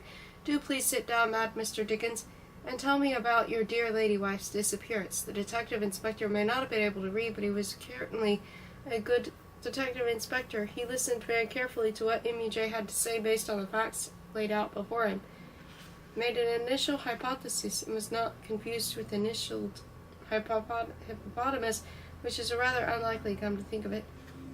"It would seem that no one has seen your wife since you, your great-nephew Edmund, and his traveling companion, Lady Constance, left to catch the Papa's pig," said the inspector, "which leads me to conclude that she either disappeared during your brief absence, or somehow went with you." "What do you mean, went with us?" asked Mad Uncle Jack, so deep in concentration that he was unaware that he was combing his mustache with the serrated edge of his dried swordfish nose. "That she hung on to the back or underside of your coach, or somehow got inside your great-nephew's luggage," said the police officer, which would have sounded crazy if he weren't talking about even Mad or Aunt Maud. He'd met her once before and had built up an extremely accurate psychological profile of her completely bonkers. "Well," said Mad Uncle Jack, a little hesitantly, "I suppose that's a possibility. In our early years of marriage, she did once glue herself to the underside of a performing African elephant when the circus came to town. So went with them to the next venue, though she did reassure me afterwards that it had been by mistake. She is a truly remarkable woman." "Remarkable? repeated the inspector, as he was prone to do, though he said the word as though it wasn't necessarily the one he had chosen first and foremost to describe Monocle Jack's missing spouse.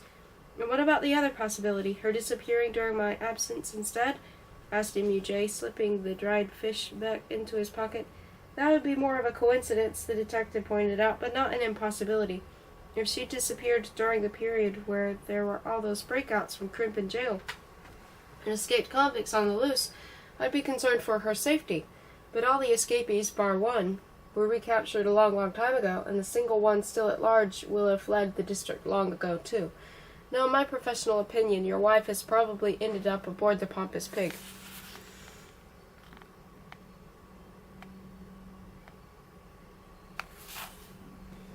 If she was simply hanging on to the back or underside of our carriage, she might have dropped off at the station before he got on the train, Monocle Jack pointed out. If that was the case, she or someone who ran into her would have probably been in contact with you by now, the inspector reasoned. She has a very distinctive way about her. What he actually meant was that a potty woman wielding a stuffed stoat would stick out like a pyramid in a sandpit. Well, what makes you so sure that she's actually aboard my great-nephew's ship? Asked Monocle Jack. The very fact that there's been no report of anyone having seen her, said the detective inspector. If she's on the Pompous Pig, said the detective inspector. Neither she nor the crew can contact us unless they land and send someone ashore with a message, and the first stop after Ireland is America itself. He struggled to his feet once more. Just to be doubly sure, I'll have my sergeant check the daily reports from other districts to see whether there have been any sightings, but I'm sure I'd have remembered them from the morning briefings. I'll also have him fill in a full missing persons report. I have all the information I need stored in here. He tapped the side of his head as a small, round peppermint fell out of his ear on the opposite side and rolled across the floor. The policeman was more startled than Monocle Jack, who simply assumed the detective inspector had a head full of them. What had actually happened was that the inspector had a peppermint in his hands before dozing off at his desk, resting his head in his said hand. The peppermint had got pushed into his ear, and when he had been awoken by the sergeant knocking at the door to his office, he sat bolt upright, blissfully unaware that the peppermint had been lodged in there until now. If you find anything out, please inform me immediately, said Monocle Jack. You can usually find me in my treehouse. If you find anything out, please inform me immediately, added the detective inspector. You can usually find me in my treehouse. You have a treehouse?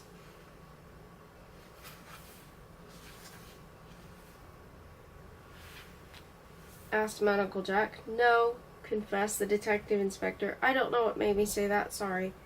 Monocle Jack left the police station. Striding past the desk, sergeant, who was watching the hands of the police station clock, approached the hour. He was itching to get out of his beeswax and make a start on his desk. Episode 9, That Sinking Feeling, in which both Eddie and Monocle Jack make plans regarding the recapture of even Madarat Maud.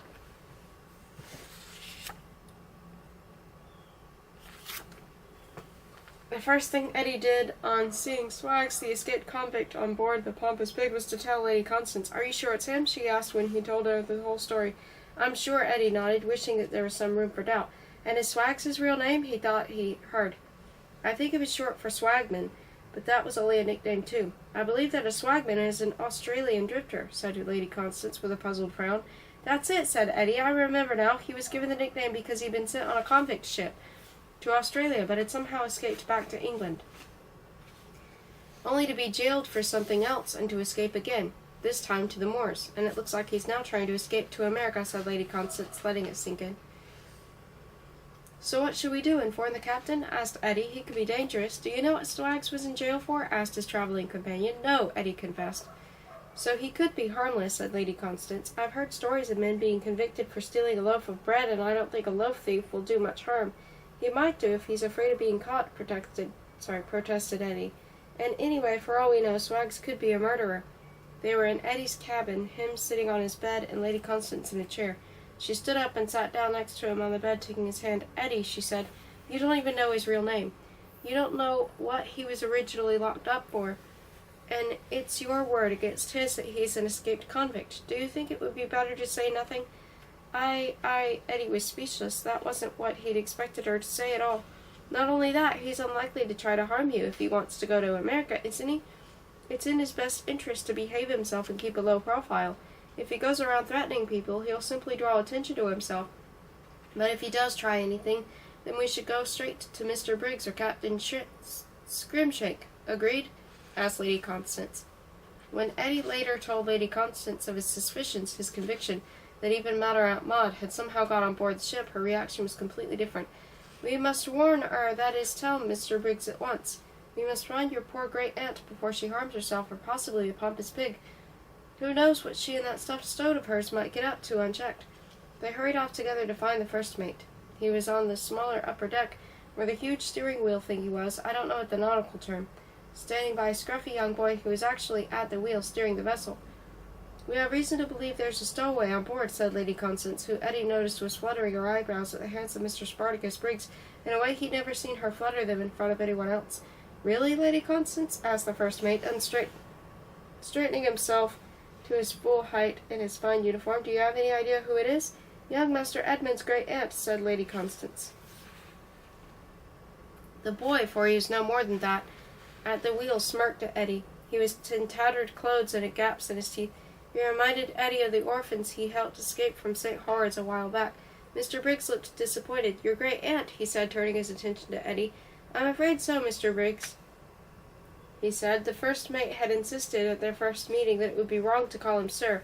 She's a sea witch with a ferret your men have been reporting seeing, only she's not a witch, just even Matter Maud.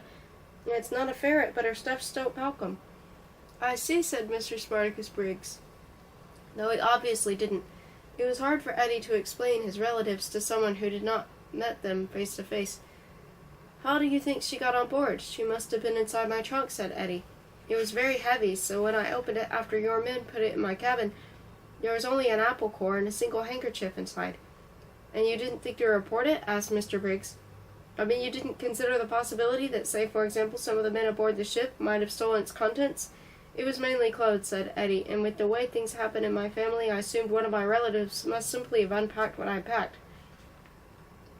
The Dickenses are a most unusual family, Lady Constance added helpfully. Unique, I hope. Eddie wasn't listening. Now, it's obvious that even Matter Maud must have emptied the trunk and climbed inside. But why would she want to be a stowaway on a ship to America, pondered Mr. Briggs.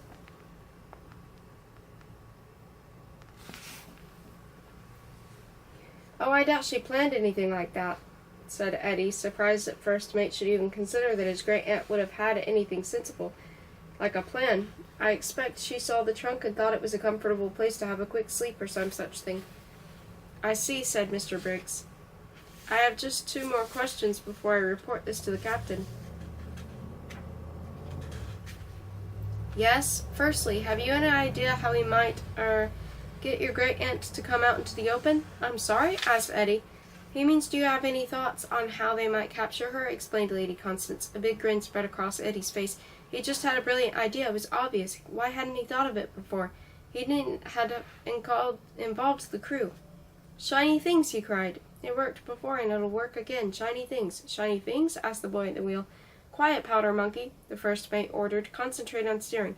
Yes, sir, said the boy, looking down at the ship's wheel deck with a sheepish look on his face. Shiny things? Asked Mr. Spartacus Briggs, and Lady Constance Bustle as one. Eddie nodded. My great-aunt's a bit like a jackdaw, he began, but your great-uncle's the one with a nose like a beak, said Lady Constance, and was another one of her not-so-ladylike comments. I mean that she seems to love collecting shiny objects nowadays. Last summer there was a highly polished mortar shell. Recently there was a crystal bauble from a chandelier. She can't resist them. So if we were to build a trap with a shiny object, we could lie in wait and encourage her to stay in cabin with you rather than frighten the men? Mr. Briggs nodded. I think we have the makings of a plan here, Master Dickens. Well done. That's all very well, Mr. Briggs, said Eddie's traveling companion, but do you have anything particularly shiny on board? There's always a sextant, said Mr. Briggs. The what? Asked Lady Constance. It's the instrument used for calculating latitude by working out the angle of the sun from the horizon, said Eddie to their amazement. It's often made of polished brass. The boy had been to sea before, remember? Exactly, said Mr. Briggs. He slapped Eddie on the back. Well done, lad. Eddie just managed to stop himself from falling to the deck. That was some slap.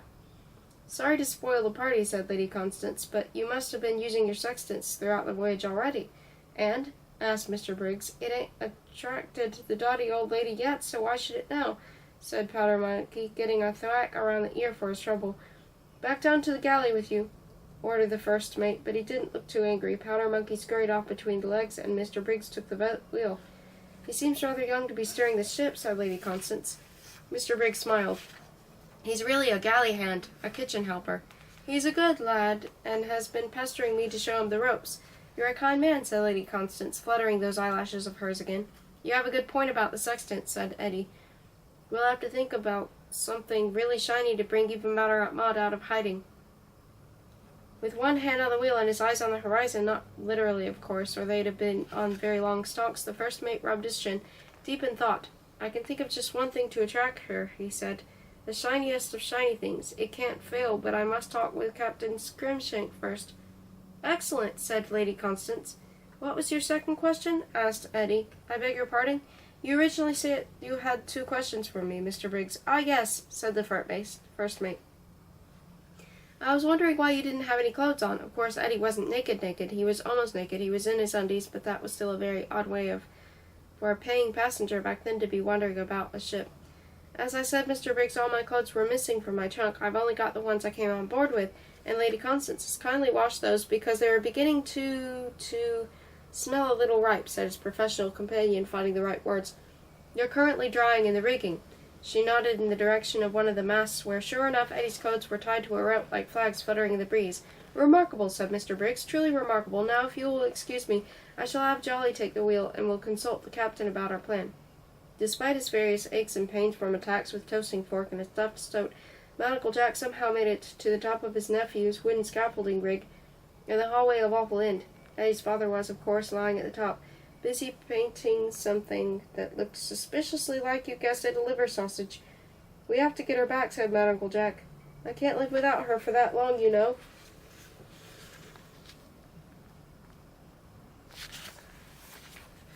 I know, said Mr. Dickens. She may live in a hollow cow, and me in my treehouse, M.U.J. continued, but we're always in the same vicinity. She is my love, my joy, my reason for living. I cannot bear to be away from her grating voice and violent attacks. I quite understand, Mr. Dickens said, wiping his paintbrush on a stained rag before dabbing it in a different color on the palette and the lay on his chest. But what if the detective inspector is wrong, Nautical Jack? What if even Maud isn't on board the Pompous Pig, but riding the trains up and down the line, or living on wild berries up on the moors? She was very taken with the place after we all crash-landed there in that hot air balloon, remember? This would be an excellent place for me to go on about one of my earlier books again, but I'm writing this part on a Sunday and it somehow doesn't feel right, but perhaps Susie, my editor, will read it on a weekday and say, go on, mention the title, it'll be a waste not to. We'll just have to wait and see. I cannot take the risk that my darling love pumpkin is aboard the Pompous Pig with young Edmund to do nothing about it, said Nautical Jack. He was distracted for a moment by something Eddie's father had finished painting on the ceiling the day before. To any sane person, what it most resembled was a large marrow or some such vegetable, with arms and legs, clutching a large, liver sausage. Moses holding the 10 Commandments? He asked. Yes, Mr. Dickens beamed with pride.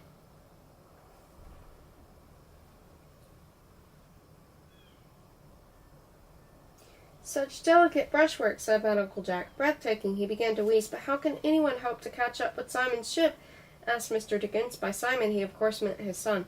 They have over a week's start on us. I have a plan, said Uncle Jack, dramatically throwing his arms wide, which in his crouched position caused him to topple off the edge of the scaffolding. Gibbering Jane emerged from under the stairs with a sinking feeling to find out what had caused the nasty crunch.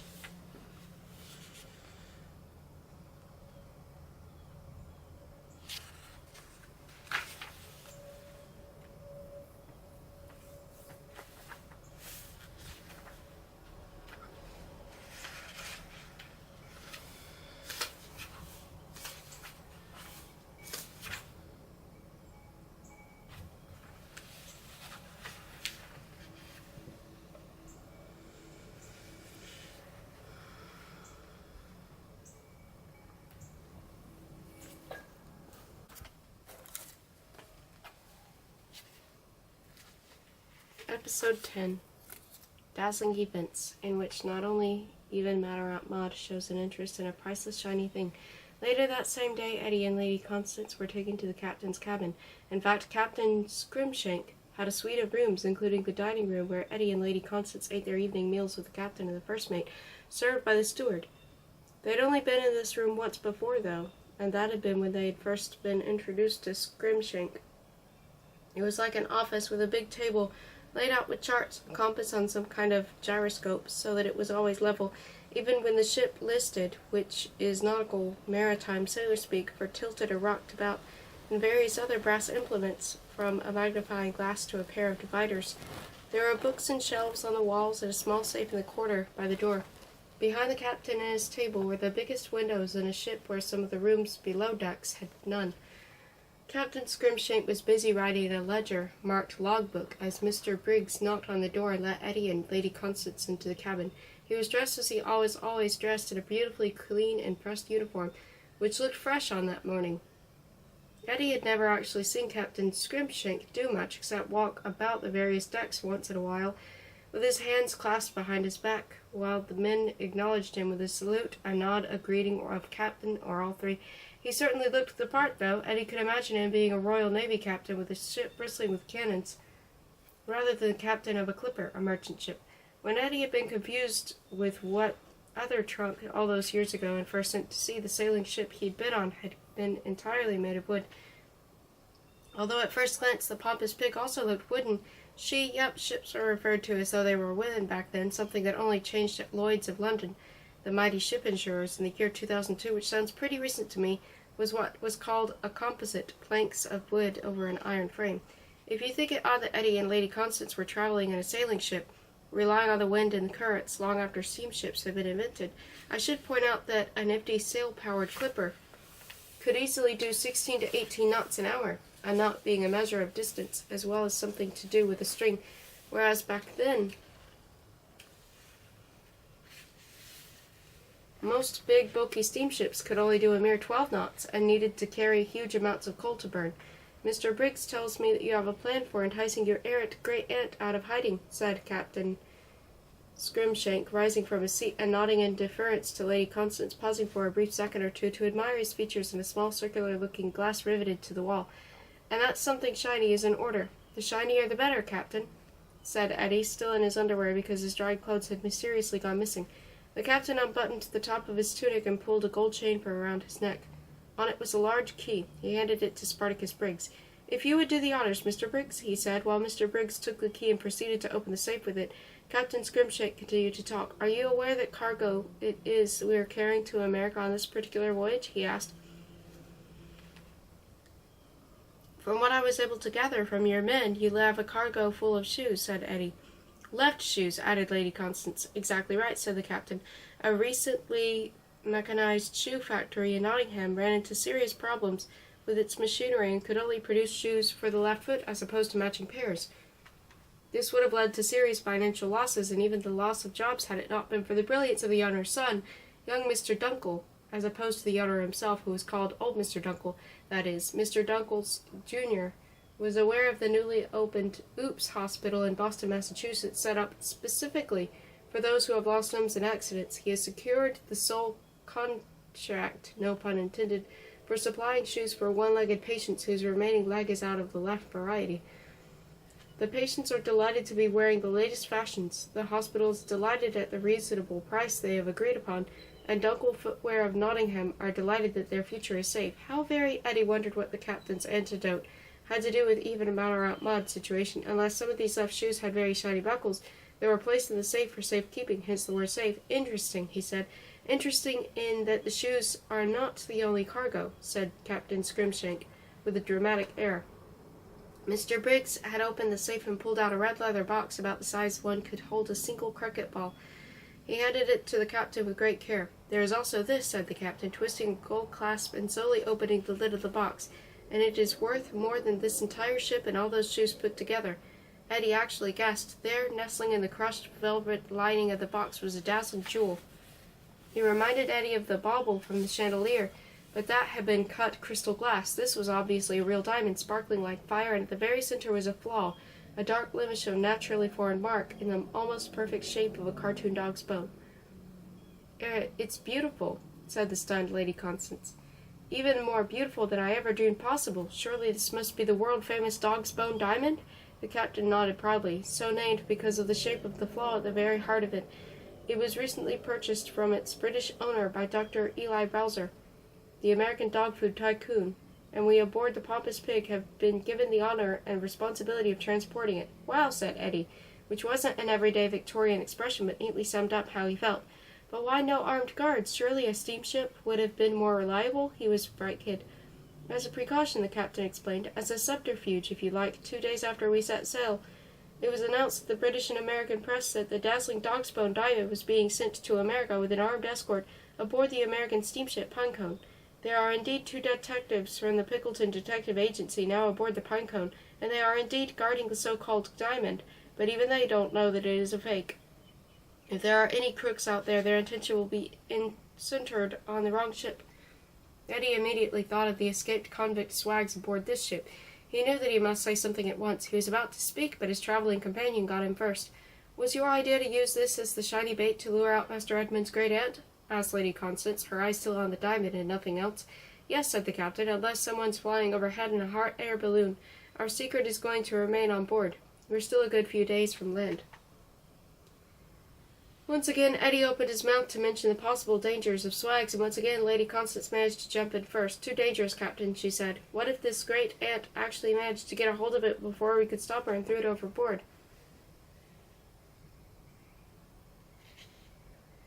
But why should she do that, Lady Constance? Asked a puzzled Scrimshank. The clue is in the name, even matter, Aunt Maud, Captain, Eddie reminded him. Now I must talk to you about the other paying passenger. He got no further because there was a terrible smashing of glass, and the terrifying figure of an elderly woman, half covered in seaweed, came crashing through the window of the captain's cabin, swinging on a thick rope, with a slightly battered-looking stuffed stoat under one arm. Before anyone realized quite what was going on, she had landed on the floor, snatched the dazzling dog's bone diamond from the stunned captain's hand, and dashed out into the wheeled deck. The others rushed out after even Matter Aunt Maud, just in time to see her trip and lose her grip on the dog's bone diamond. It rolled across the wheel deck, like the peppermint for the detective inspector's ear, and over the edge and out of sight. For a moment everyone watched in horror, frozen to the spot. Then there was a sudden dash to look over the edge to the main deck to see what had happened. There had been no sound of a diamond hitting wood, just an eerie silence. Perhaps it had landed on a coil of rope, or some burlap sacking? No, there was none directly below, just bare boards, and no sign of the diamond. That end of the deck appeared to be deserted.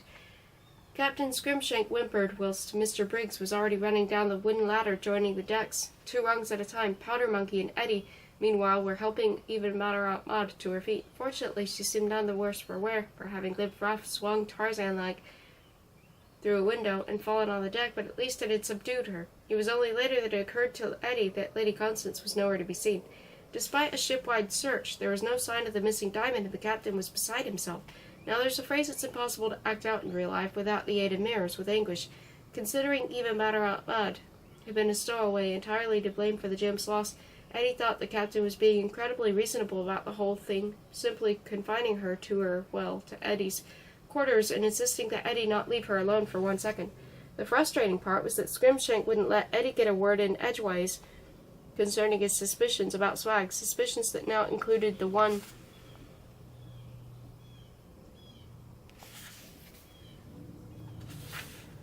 that the dog bone diamond was probably in the escaped convict's hands. Eddie concluded that Swags must have somehow got wind of the fact that the priceless diamond was on board the Pompous Pig and had become a paying passenger, with a view to stealing it from the safe, until even Matter Aunt Maud had almost literally let it drop into his lap. Eddie was as sure as he could be, without having actually witnessed it, that Swags had been lucky enough to have been on the main deck when the jewel had come falling toward it. It must have seemed like a gift from heaven. Fully aware that even Matter Aunt Maud, and Malcolm, of course, wouldn't have set foot on the ship, and so wouldn't have created an opportunity to steal the diamond if he hadn't been on the board in the first place, and the fact that the shiny thing as bait idea had been his, Eddie felt responsible for the theft of the diamond. He wanted to put things right for Captain Scrimshank, even if it meant disobeying orders and leaving his great aunt on her own. Eddie felt somewhat guilty, but he decided the safest thing to do would be to tie even Matter Aunt Maud up to stop her wandering. He didn't want to tie her wrists and ankles. That would be the most painful and undignified, and not something any great-nephew should ever have to do to a great-aunt, mad or otherwise, so he waited until she dropped off to sleep, in his bed, as a matter of fact, and then wrapped a coil of rope around her and the bed, like an extra-tight blanket. Tiptoeing to his cabin door, he heard his aunt happily muttering something to do with prunes in her sleep, blissfully unaware she was a prisoner. Taking one glance back at her as he gingerly turned the door handle, Eddie thought how cozy she and Malcolm looked, tucked up together like that. He stepped out of the cabin and into the night. The pompous pig seemed very different bathed in silvery moonlight. Familiar objects seemed to take on different forms. The barrel to Eddie's left, for example, appeared to be moving. "What you up to?" asked the barrel. If this had been a TV cartoon, Eddie would have jumped out of his skin, leaving it on the deck like a discarded pile of crumpled clothes. "Who?" he blurted. Then, quickly regaining his senses, added an urgent shh. He had recognized that this was no barrel. It was the boy Powder Monkey.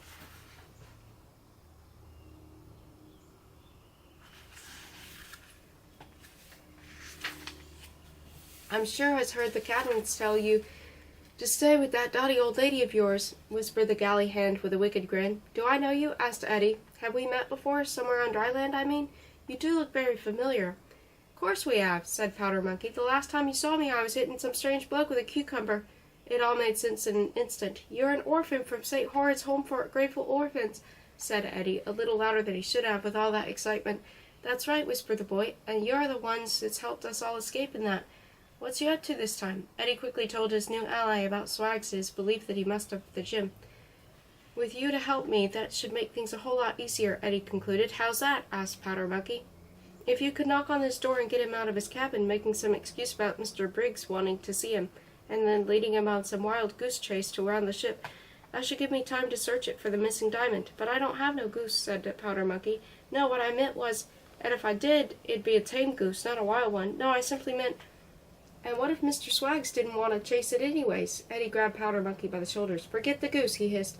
"I wish I'd never mentioned the goose. Could you tell Swags some lie about Mr. Briggs needing him to see it below decks, and tell him get well and truly lost down there?" "Sure I can," said Powder Monkey, getting Eddie a strange look. "I don't need a goose for that." "I asked you to forget the goose," Eddie reminded him. "What goose?" Powder Monkey grinned. "Good," said Eddie, grinning back. At least they were getting somewhere. Excellent. Keeping to the shadows, they made their way toward the door of Swag's cabin. Hearing footsteps on the wooden decking, they hid behind a huge coil of rope and stood as still as they humanly could. Eddie listened. The steps were clackerty and close together, which suggested short strides, and women's shoes, and apart from Eva Matter-Mud, the only woman on board was Lady Constance Bustle. But what was she doing up and about at this hour, especially when she said good night to Eddie several hours earlier? Just before she said that, she was retiring to bed. Perhaps she got up for a glass of water or something and looked into his cabin to find E.M.A.M. trussed up like a chicken, and that he, Eddie, was nowhere to be seen. He sincerely hoped that wasn't the case. The person responsible for the footsteps walked past him in the dark, and sure enough, it was indeed Lady Constance. She had a grim, determined expression on her face. She headed purposefully toward the prow, the pointy bit at the front of the ship. Eddie and Powder Monkey followed. There was someone waiting for her. When Eddie saw who it was, his heart sank in much the same way that Gibbering Jane's had when she'd come from under the stairs back home to find out what had made that nasty crunch in the hallway. Lady Constance's secret late-night rendezvous was with none other than Swags himself.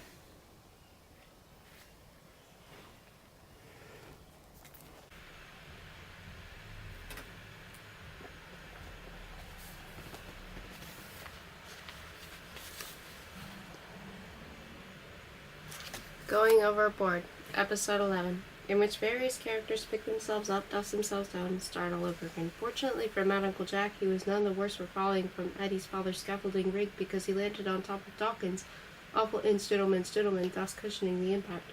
Fortunately for Dawkins, who happened to be crossing the floor of the hallway at exactly the wrong moment, a free-falling MUJ wasn't too heavy a person to be hit with. Being so thin, he was more arms and legs and beak-like nose than anything else.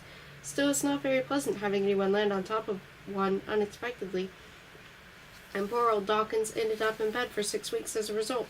It would have been 7, but Mr. Dickens was getting desperate to have someone tie his ties for him.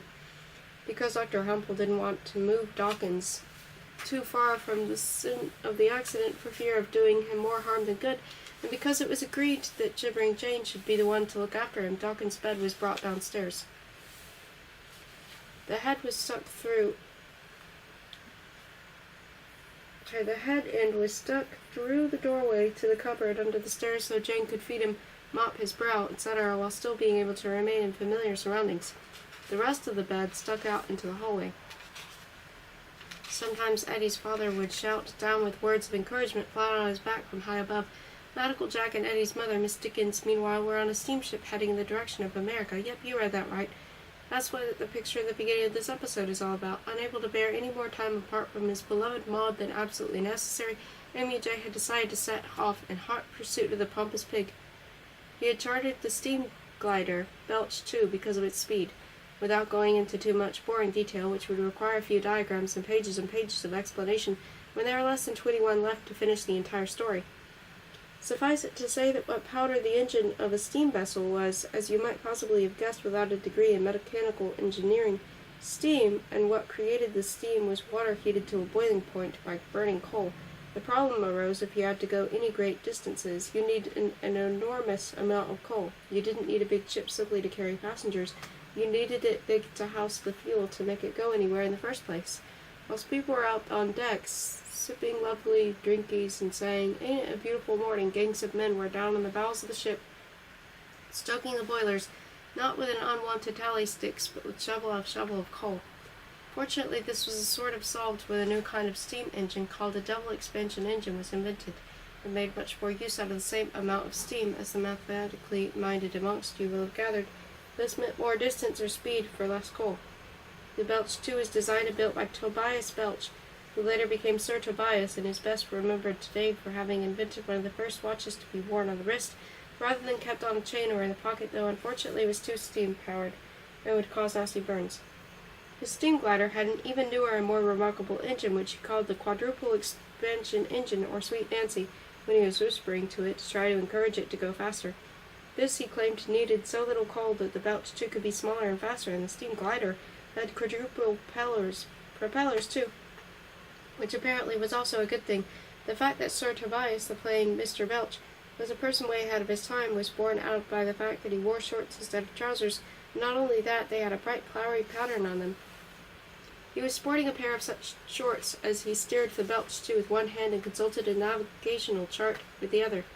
Of course, the pompous pig is dependent on the winds, and we may miss her altogether, but with luck on our side, we could catch her up with her any day now, he told about Uncle Jack, who was leaning against a railing, dressed in a sailor suit similar to one he'd worn as a boy. Miss Dickens was, in the meantime, stoking the small boiler. Both had lost count of the number of days they'd been at sea. Miss Dickens found that she was a natural-born stoker and was enjoying every minute of it. On more than one occasion, Tobias Belch had told her to stop stoking because it'd be a waste of fuel. The quadruple expansion engine, Nancy, was doing very nicely without it, thank you very much. Thanks to the brilliance of his engineering and the skill of his scaling, or whatever it is you call handling a sea-going vessel without sails, Tobias Belch finally caught up with the pompous pig, despite its many days' head start. This also had something to do with the fact that the ship was at anchor, in other words, was parked and not going anywhere, using a big whistle to attract attention and some flag-waving called semaphore. To explain their intention, Belch 2 was soon alongside the pompous pig, and Nautical Jack and Miss Dickens were soon scaling the side of the clipper and the rope ladder, Addie's mother relieved that she no longer needed crutches. "Where's my darling Maud?" cried M.U.J. "Where's my little Edmund?" asked his mother. Mr. Spartacus Briggs and a small cluster of sailors were waiting for him on deck. He stepped forward. "I have great news," he said, not sure where to begin. Lady Constance Bustle made her way to the front of the welcoming party, fluttered her eyelashes at Mr. Briggs, and whispered, "Let me do it, Spartacus." She then turned to the Dickenses. "They are truly terrible times," she said. "I am sad to report that a number of people, passengers and crew, were washed overboard in the early hours of the morning 2 days ago." "My love cheese?" gasped Uncle Jack. "Your lady wife is fine, sir," Mr. Briggs reassured him, placing a reassuring hand upon his shoulder. "She is currently resting with her stuffed stoat in Master Edmund's cabin, tied firmly to her bed." "Unbounded joy," Uncle Jack pronounced. "And Edmund?" asked Miss Dickens. "My Edmund? He was not so lucky, Miss D," said Lady Constance, who was used to imparting bad news to relatives because she did so often. "I am afraid he was washed overboard." "Deep sorrow," interjected Uncle Jack. Miss Dickens simply wailed. "Along with our very own Captain Scrimshank, a galley hand, and another paying passenger," added Mr. Briggs, eager to emphasize that the shipping company as well as the Dickenses were suffering a loss. It somehow seemed less careless that way. "We've been circling around looking for them for days," he went on. "I'm afraid there's no sign of them." Miss Dickens sobbed some more. All mothers can be like that, can't they? The wave came out of nowhere, said Lady Bustle. It was a calm sea on a moonlit night. I witnessed the whole thing with my own eyes. I was out on deck, taking a midnight stroll, when I saw the galley hand. His name was Powder Monkey, and he was on night watch, said Mr. Biggs. He interrupted. He was a good lad. Would have made a fine sailor one day. I saw the galley hand in conversation with young Master Dickens, the captain, and one other paying passenger called Mr. Smith. Lady Constance explained. She crouched down next to Miss Dickens, who had crumpled to the deck and put a comforting arm around her. A jewel had gone missing, and one of them had found it. They were excited and happy, and I could see it in the captain's hand. Her tone changed. A moment later, a huge wave came out of nowhere, washing them overboard. It was so fast and so unexpected that they didn't have chance to let out so much as a cry. I dashed across the soaking deck to raise the alarm, but slipped and knocked myself unconscious. She touched a small bruise on her forehead. I could do nothing until I came to my senses many hours later. There was a silence. Even those who had heard tell of the events before were still horrified by them. The 2 boys and 2 men should be lost in that fleeting moment, not forgetting one of the most valuable and famous jewels in the world. "Liar!" said a loud voice behind them. Members of the not-so-welcoming welcome committee that had clustered around Mad Uncle Jack and Miss Dickens parted to reveal, "Yes, you guessed it, or at least you cheated and looked at the picture. A bedraggled Eddie Dickens climbing aboard the ship. You're alive, Miss Brother," squealed with delight, and with one of the few signs of affection he was ever to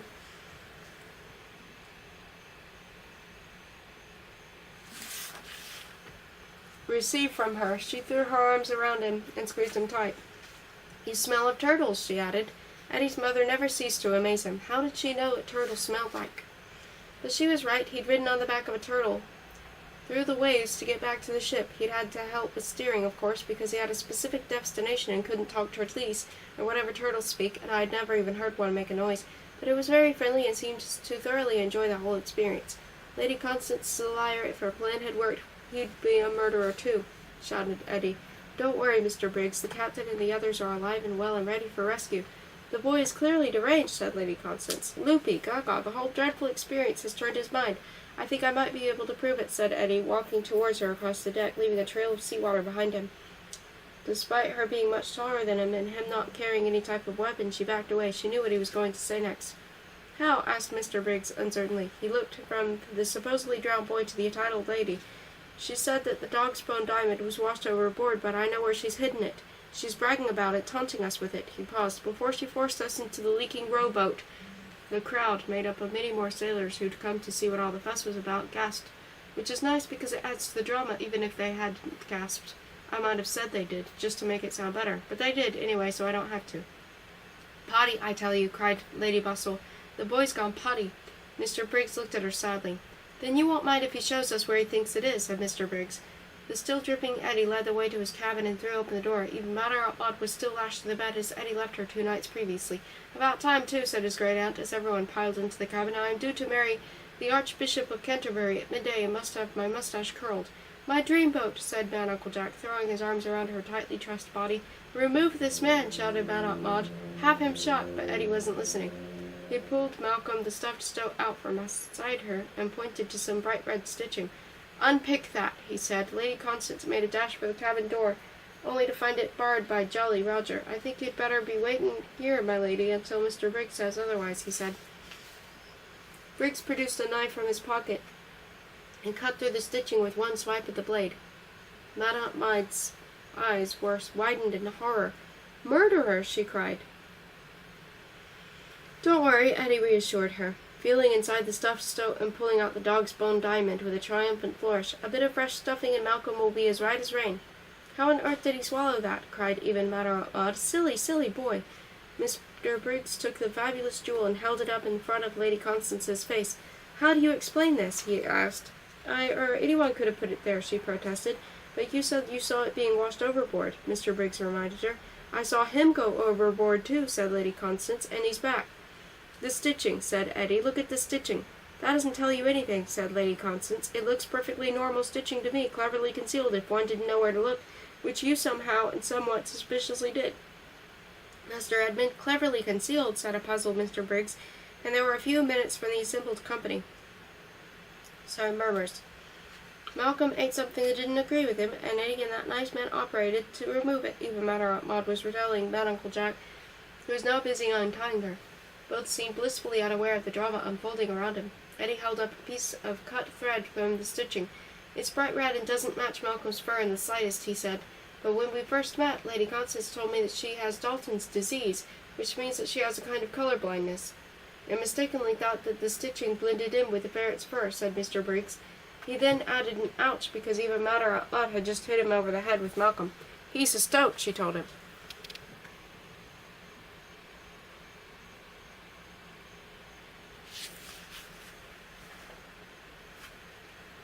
Episode 12, Back and Forth.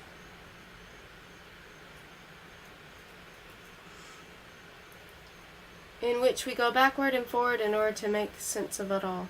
When matters were explained to Tobias Belch, he quickly agreed to take his steam glider to the tiny island, more of a large sandy bump in the ocean than anything else, where Eddie had informed them the others were awaiting rescue. Obviously, Eddie had to accompany him, for it was only he who, he hoped, knew the way. Mr. Briggs insisted on coming too because he felt it his duty to be the rescue mission that saved his captain. Jolly was put in charge of the pompous pig with strict instructions that even Matter Maud wasn't allowed to touch anything, and that Lady Constance must remain locked in her cabin with a guard on each door. As Belch too steamed off, Eddie now had a chance to tell Mr. Briggs what had led to his disappearance, along with the captain, the galley hand, and the third paying passenger. On that fateful moonlit night 2 nights previously, Eddie couldn't believe his eyes when he saw Lady Constance deep in conversation with Swags. "They know each other," he whispered to Powder Monkey, who was crouching next to him in the shadow of a huge barrel, which was really a barrel this time, marked Ship's Biscuits. "I don't think they do, you know," Miss Monkey whispered back. "She appears to be making introductions." It was true. Creeping as near as he dared, Eddie could hear Lady Constance saying, "And though I don't know your real name, I know that you're the escaped convict they call Swags. Am I supposed to be impressed by that?" asked Swags, with a voice that made Eddie's flesh creep. "The boy told you, that's all, but no one has told the captain yet," said Lady Constance. Her meaning was very clear. Eddie couldn't hear what Swags said next, but he certainly didn't look like the happiest person on the ship. "Now, of course, if you and I were to share the profits from a little something you have—" Lady Constance paused. "I don't have anything you want, lady," said Swags, and he made the word lady sound far from ladylike, which was fair enough when you think about it.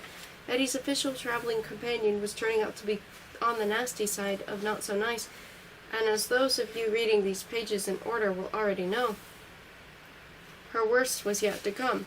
"You have exactly what I want, Mr. Swags, but I'm prepared to share it," she went on. "I'm willing to bet my life that you have the dog's bone diamond somewhere about your person, which means somewhere on you. Agree to split the profits when you have it cut down into smaller gems and sold, and your secret remains just that, a secret." Swags turned and faced out to sea, and once again Eddie couldn't hear what he was saying, but there was absolutely no doubt what he saw. Lady Constance slipped her hand deep into an outer pocket of the convict's tatty coat, and with the nimble fingers of an expert pickpocket pulled out the diamond.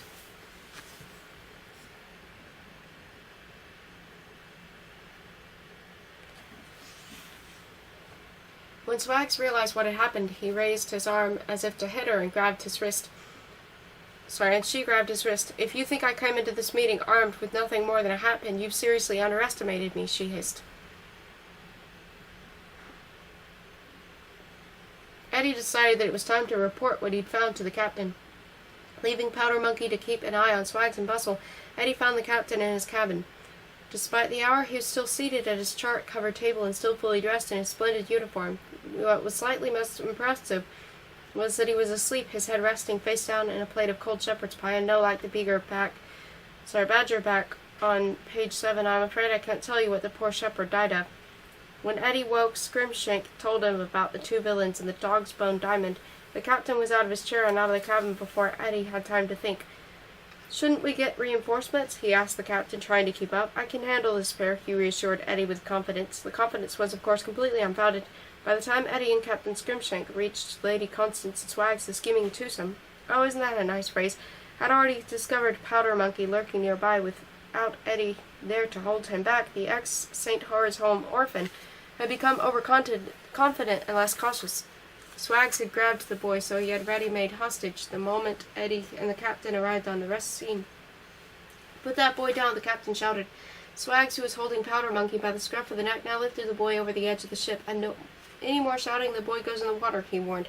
"I believe you have in your possession something that belongs to Dr. Eli Bowser." said Scrimshank, his voice much lower now. "Put the boy down and return the jewel, and I will go easy on you." Lady Constance laughed. "I have a better idea," she said, and they soon found out what it was. They were to be cast adrift in a tiny rowboat. Eddie was the first one forced down the side of the pompous pig into the boat. Next went the captain. He didn't resist, not only because Swag still had Powder Monkey in his vice-like grip, but also because he felt it his duty to stay with a fare-paying passenger in distress. Swags came down next with a struggling galley hand tucked under his arm. Now that they were in the boat, Swags tied Eddie's, Scrimshank's, and finally Powder Monkey's lands behind their backs, cutting the pieces of rope to length with an evil-looking knife. Can knives look evil? That conveniently glinted in the moonlight, or glinted in the convenient moonlight. Moonlight isn't really moonlight, by the way. It's simply sunlight reflected off the moon. Think about it. The moon isn't on fire like the sun and doesn't have a big battery inside it. So where did you think the light was coming from?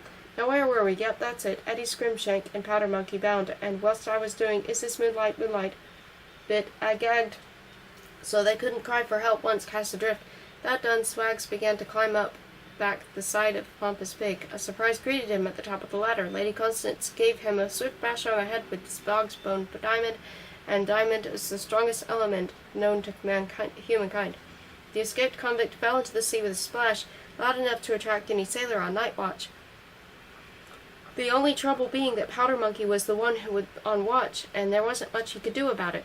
Lady Constance leaned over the side of the ship and spoke to her captives. "I'm so sorry it had to end this way, gentlemen," she said, and although her tone did sound ever so slightly apologetic, none of them believed for any moment that she was sorry.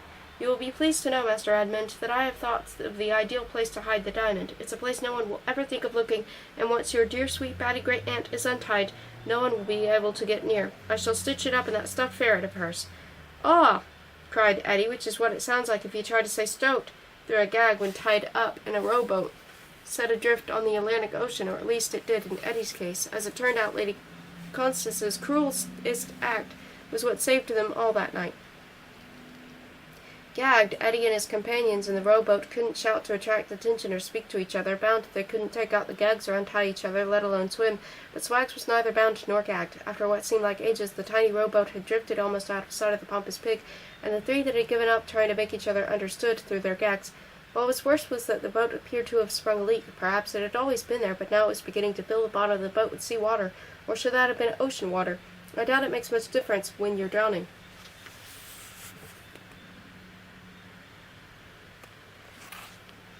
Then Swags broke through the surface of the water up beside them and hauled himself aboard. Without so much as a word, he untied the captain and then collapsed, exhausted from his swim. In what little space there was, Scrimshank quickly untied Eddie, who in turn untied Powder Monkey.